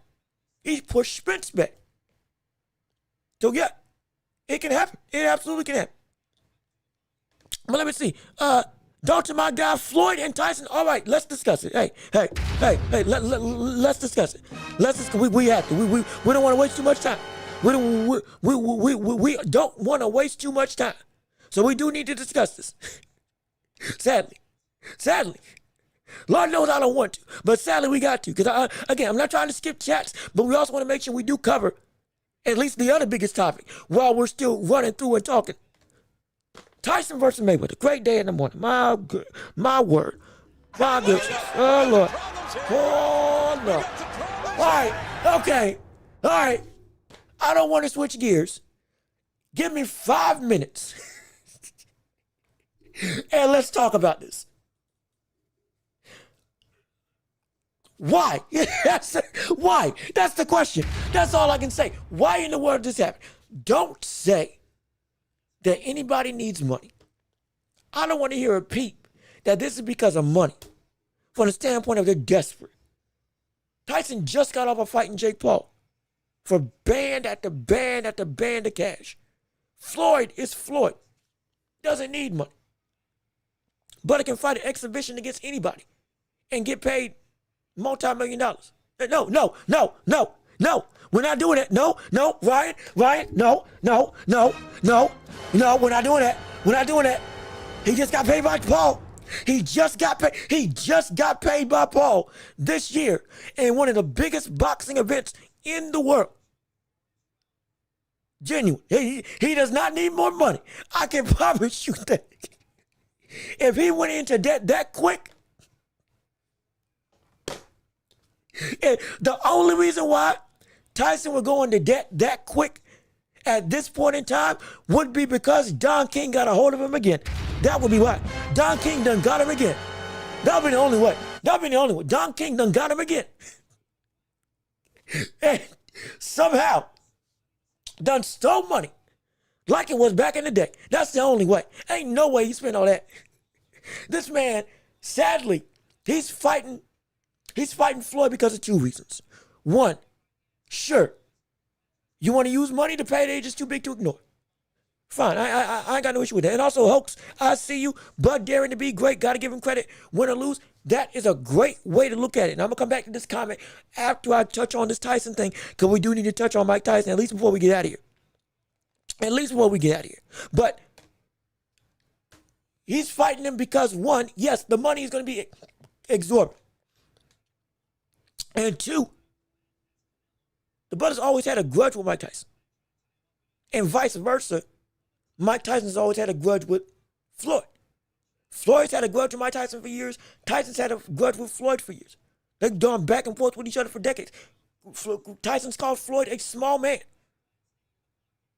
Your greatness is not real because of what you are and how you operate. You are not who you think you are. He has despised Floyd for multiple years. If he could ever get his hands on him, he would love it. There was an interview years ago. I'm talking about like 20 years ago. Who would you want to fight if you could fight against anybody, any era, any weight class, regardless of weight class? Floyd Mayweather. He said that without hesitation. Why? Because he wants to punch the brother out. Now, Floyd is 48, 49. Tyson's 59 years old. I repeat. Tyson is 59 years old. Oh, excuse me. I'm sorry. Not 59. 58. I think he's 58. 58 years old. Excuse me. There's no reason that this fight should happen. Just by proxy of the fact that, again, if this was Mike Tyson at 54, okay, that looked like he did against Roy Jones Jr., we could have a good fight if that was the case. It's an exhibition. It don't count, but still. If that Tyson was showing up, okay, fine, we might have something. But this man has no, it's the mental acuity of Tyson as a boxer is still there. But the physical ability is completely shot to be what he needs to be to beat him. Floyd is still training every day, younger, and is going to be able to just to box around the ring against him. Just like Jake Paul. Not because, oh, they were both fighting against each other, yeah, Floyd will win. No, if this fight was actually happening in their prime, yeah, Mike Tyson's knocking him out. Because that, if we think Canelo and Crawford is preposterous, but that is ridiculous.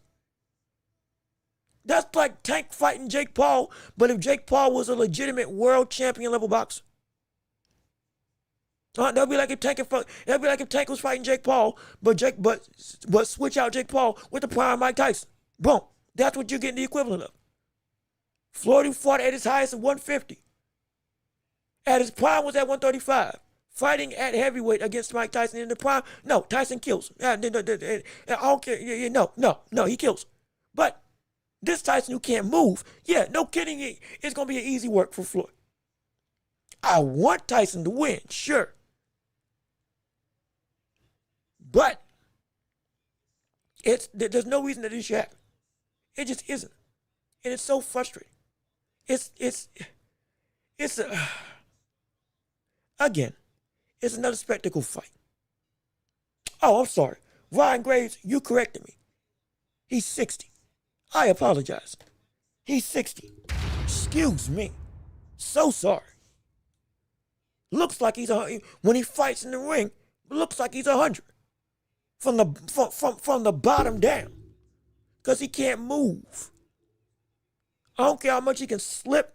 I don't care how much he knows when to counter. I don't care how much the instinct of what he needs to do. It's still there. And it is still there. That ain't gone away. But it's just the physical attributes. They're just not, no. And so Floyd's going to win. And I don't like this because Floyd and Jake Paul have this in common. Both of them want to hold stuff over the boxing world. Floyd has disrespected Muhammad Ali. I'm not just talking about he can feel he's better or not, but disrespect, it did go that way. It did go that route. It did go that far with Floyd. Disrespect Muhammad Ali. Has been trying to push himself as I am the greatest to everybody that he can. By using the losses of other people and the money he's made as to why. Champions that he's beaten, I'm never going to disrespect it. That is real. But that's what he uses. And so in lieu of that, anything that he can do to show and prove to people, yeah, I am the greatest, he's going to do. Just like with Jake Paul. This is just like that. Him going and fighting Mike Tyson to say, see, I told y'all I was better than Mike. I'm better than Ali. I'm better than all of them. It's going to be held above his head. He's going to try to hold that above the boxing world. I promise you. It's going to happen. I hate it. I despise it. That's what both Jake Paul and Floyd have in common. Now, Floyd's got actual backing and ability, real legacy and cachet. But the goal is the same thing. To show that I'm the best by any means necessary, but in the wrong way. That's what's going on. I hate it. I despise it with all my heart and soul. But doggone it, it's what? And Tyson truly feels, yeah, I can beat him. I can fight him. I guarantee you. I guarantee you. He's taking this fight. But he's taking it with a frame of mindset of, yeah, I feel I can beat Tyson. Or I can beat Floyd. Because he is just too small. I'm Mike. You think I'm not going to knock out somebody that's 150? That's the thing. Imagine Floyd. See, no, don't, no, see, Ryan, what's going on with you? Brother, hey man, hey, hey now,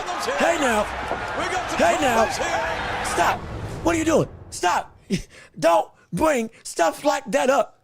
We don't need to have that on the mind of us when it comes to going through. And see, lucky you too. Hey brother, hey man, we don't need that.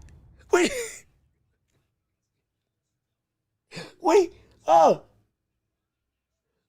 don't need that. We don't need that. I don't want to see him stopped. I don't need to see him stopped. If Tyson can legitimately take the punches of Jake Paul, who's got real power, real heavyweight power, he ain't a great boxer in the slightest. Not at all. But he does have some real pop to him. That is valid. And he can take those shots clean. I would assume, okay, that chin can still take Floyd. Because Floyd naturally just doesn't have a whole lot of power. He just doesn't. He just doesn't. If you have been in boxing and you fight against Floyd, like legitimately, you ain't been able to, you've been able to do whatever, you can't. He's not going to stop you. But he can beat you. I don't want it to be the case, but yeah, he'll probably beat the likes of Tyson. And he probably won't even try to hurt him. He'll just jab and move. Play with him. Tournament on this stuff. Because, you cannot catch me. Literally, you cannot catch me. That's what's going to be the case. Unless the ring is 12 by 12, unless that ring is 12 by 12, there's no way that Tyson's catching Floyd. There's none. No way. There's no way. And Lucky, also Lucky, how you doing? Good to see you. Thanks for tuning in to the show. I ain't seen you in a minute. I'm glad that you're here. Appreciate you coming in with us to the show. But I'm thinking like, man, he shouldn't be fighting. He should not be fighting at all. There's no issue. Or at some point, the commission has to come in and say, hey, we can't let this fight happen. At some point, there's got to be a limit. As somebody steps in and says, hey, we can't let this go out. We can't even,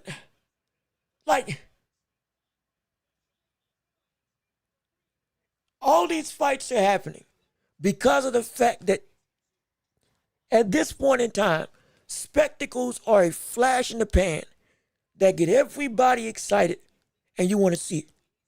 And I think I heard somebody else say this. Who was it? Somebody said this in lieu of the Jake Paul Tyson fight. Was it Showbiz the Adult, who was not a boxing YouTuber? Might have been him. It might have been somebody else. I heard it somewhere. That fight with Tyson and Jake Paul was big because of Jake Paul. Because of Tyson, not because of Jake Paul. That fight with Tyson and Paul was big because of Tyson, not because Jake Paul was involved in it. It wasn't.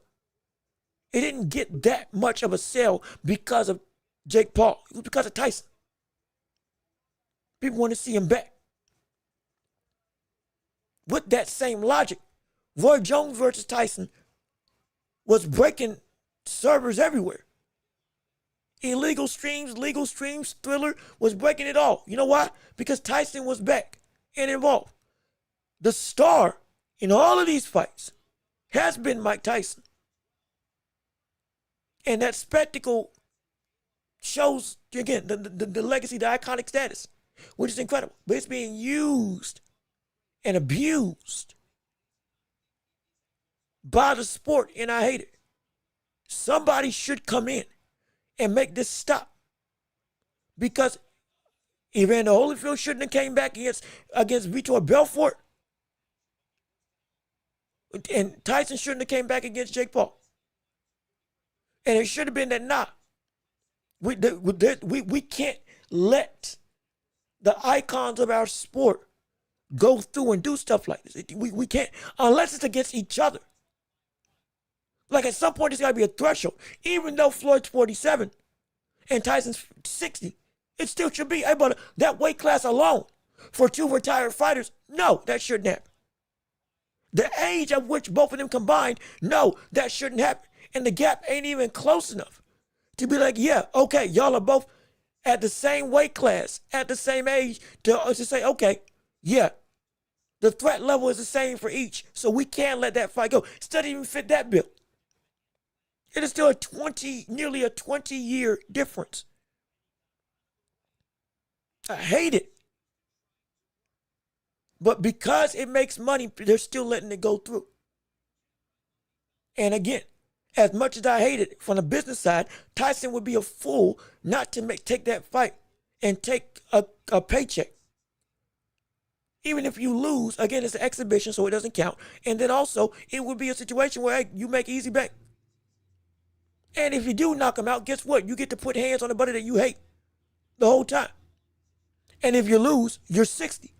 I can't stand it, but still it exists. That's the, somebody's got to put a stop to this. Somebody has to. Because this is not what, if Tyson even said he wanted a retired boxing league, I am all for that. I'm all for that. But make a dedicated league then. Commit to it. Have it happen. Put it together. Instead of putting stuff like this on, where again, the only reason why it's happening is because you're happening. Or it's because you're in it. And so it's it frustrates me. Roy Jones versus Tyson was amazing with commentary team. Was cussing and smoking. Yeah, no, it was ridiculous. It was wild. And I'm not gonna lie, that was, again, that version of Tyson, 54 Tyson, with his legs, wasn't looking that bad. That Tyson versus Floyd Mayweather, we're having a different conversation. Hey, Floyd, maybe you shouldn't take this, because with how you progressed physically and with you being 48, Tyson at 54, looking that mobile, being able to call to me like that, yeah, he could do something. But now, nah, it's too much. It's way too much, and it shouldn't be. I like Holyfield because he was like me October 19th. Evander Holyfield. What happened? I don't know what happened October 19th. But yeah, Holyfield was like undersized, physically, but like he worked his way to be great. He's a model of consistency and dedication that we all love. Went to war with giants and came out on top. From cruiserweight to heavyweight, undisputed in both, and became not just a darling, but a beacon of standard that everybody should look up to. Absolutely. Michael Floyd won't be big unless it's on Netflix. I doubt they'll pick it up. It won't be as big as the fights that we got coming down now. It's still gonna be big though. It's not gonna be as big, but it's still gonna be big. It lost a lot of luster because we saw Tyson last time out against Paul. We don't think he should be fighting again. But I guarantee you, people will still tune in. It shouldn't happen, but people will still, I promise you, people will still tune in.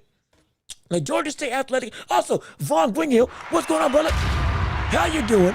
And thank you for tuning into the show. The Georgia State Athletic Commission is second-guessing making the Jake Paul fight due to the big weight difference. Well, thank the Lord. Thank God. Thank goodness. I hope it gets canceled outright. I don't want that fight. Replace it with Tank versus Lamont. Hey, replace that fight with Tank versus Lamont on Netflix. I would love to see that. I would love to see that. I would love to see that. Make that happen. We got ourselves a time now. We got ourselves the biggest rematch on the biggest platform. You still need somebody to fight for Tank or to fight with Tank. Lamont's currently in talks with Eastside Cruz. Get that out the way. Make that fight right now. Make it right now. Make it right now. Cancel it. Come on, Georgia. Come on, Georgia. Come on, Georgia. You got the chance to change history. I love that. I would love that. Netflix, you already put up the money. Just pay it to a different brother.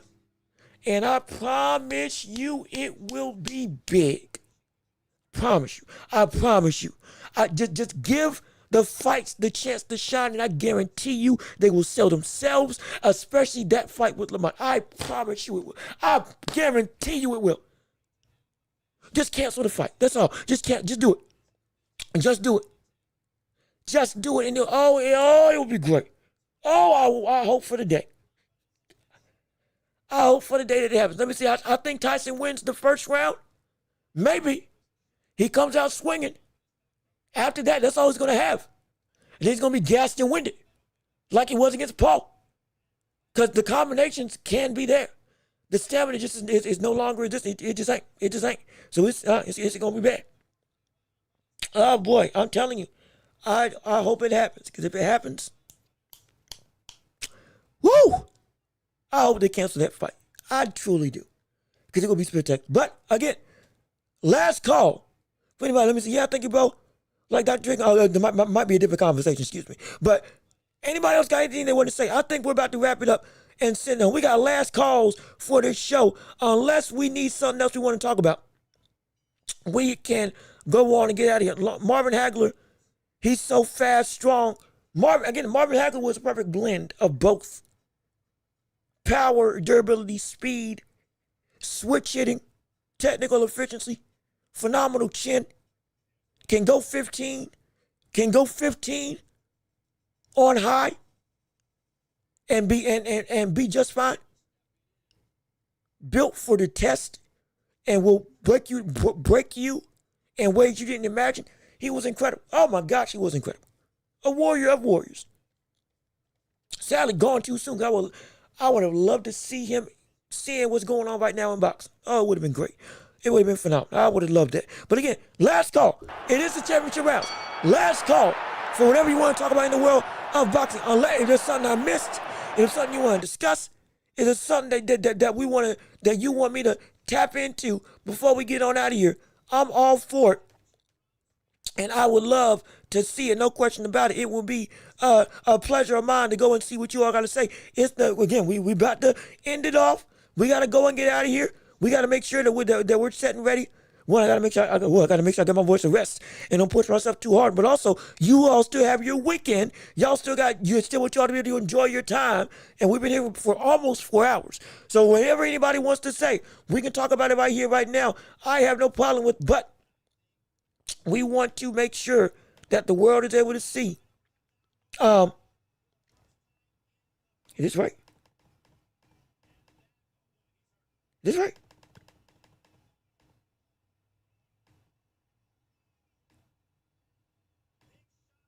Okay, there we go. I'm sorry. I was checking something. On my computer. I do apologize. But yeah, if there's anything else anybody wants to say, we are down for it. We are here for it, and we would love to hear from you to see what you all have on your mind in the world of boxing and beyond. And so whatever you got to say, we'll look at it right now, and then we're going to get on out of here. So let me see what you all have to say before we go on and split, if it's anything at all. Is it nothing? Are we done? Are we well and good? Is it time to go? Well, if that's the case, nobody else has anything they want to say, real quick. Also, full disclaimer, shameless plug. If you want to support the stream, if you like what you're hearing while we're waiting on people to get their last stuff in, hey, Cash App and PayPal, links down below. If you enjoyed the show and you want to help support and keep this thing going and keep this ball rolling, hey, anything we'll do, we appreciate it. Copy the links or scan the QR code, and whatever you can give would mean the world to me, and would love to make it possible to make this show bigger and better. Again, it's my job, part of the thing I do, and I would love to make this a living. But I can't do this without you. Well, we're going to get super chats. We will. We're in the process of getting monetization put in order. So we got everything on the up and up. Once that goes through, you'll be able to chat and send your money, do whatever else you want to do. It's at the drop of a dime. No question. But as of right now, that's what we got to work with. So Cash App and PayPal, the best ways to do it, if you can support, would mean the world to me. And we would appreciate it so much. But if that is everything that we have on the day, and nobody else has anything else they want to say, unless there's a topic I missed that somebody wants me to come back and talk about, I think we're going to get up and get out of here. So, ladies and gentlemen, hold on, wait a minute, hold on, wait, is that somebody? Nope, that is nobody, that is me, that is me, that be me. That be me. But with that being said, ladies and gentlemen, this has been another episode of The Watch Up with me, your host, Jean-Luc Welch. We appreciate you coming through on the stream. Thank you so much for taking time out of your day to support and listen to us and have yourself a time right here on this show. It has been a blast talking with you all. I think we almost set a record of nearly, did we set a record of a high today? I think we did. We had a high of what? No, we didn't. We almost set a record for the high. We got to a high, what was it 26? 26 people. I think that's the third most we ever had on the stream. We done broke the record of 33 likes. So hey, we done making moves and we making bank and we making it do what it do all with you all on this show. But it's been a phenomenal time. We appreciate you all tuning in on the show. Thank you to everybody who tuned in on the live stream. The end credit scene, we got one for you to come through and see your name up there. We appreciate all your effort, all your time, and all of your willingness to spend your Friday with us today. Please, again, if you want to support the show, Cash App, PayPal, oh no, quit. Cash App, there we go, PayPal. Links down below in the description. If you want to help support the channel, please leave a like on the stream before you get on out of here. Subscribe to the channel if you have not already.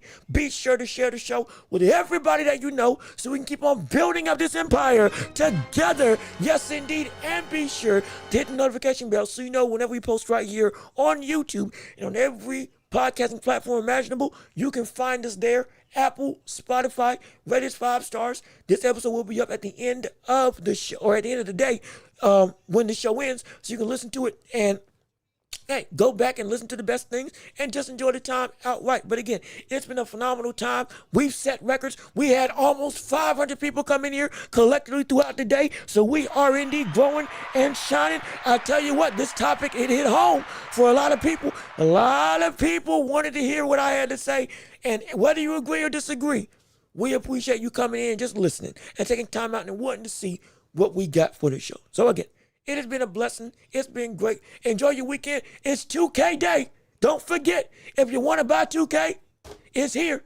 And get prepared to grind because it's going to be a time. I'm hearing that if you get in there and you playing against early access, brother, you're going to be hurting. It's going to be pain. Whole bunch of pain. My gosh. So be prepared for that. That's all I'm going to say. But again, it's going to be great. Enjoy your weekend. Be safe. Be blessed. Have yourself a time. And be sure to come back on Tuesday because we're going to be here next week covering the world of boxing and beyond in the world of sports for basketball, football, whatever the case may be, as well as tonight, Chiefs versus Chargers. Be sure to tune in for that and have your, I think it's what, 5? Is it 5 o'clock? I think 30 minutes is getting ready to happen. So, hey, have your watching ready for that. We're going to be back next week. And then Canelo and Crawford, in a way, Akmadali, all of that's coming down. The last 7 days are nearly upon us, and we can't wait for it. But again, thank you for tuning in. Thank you for listening.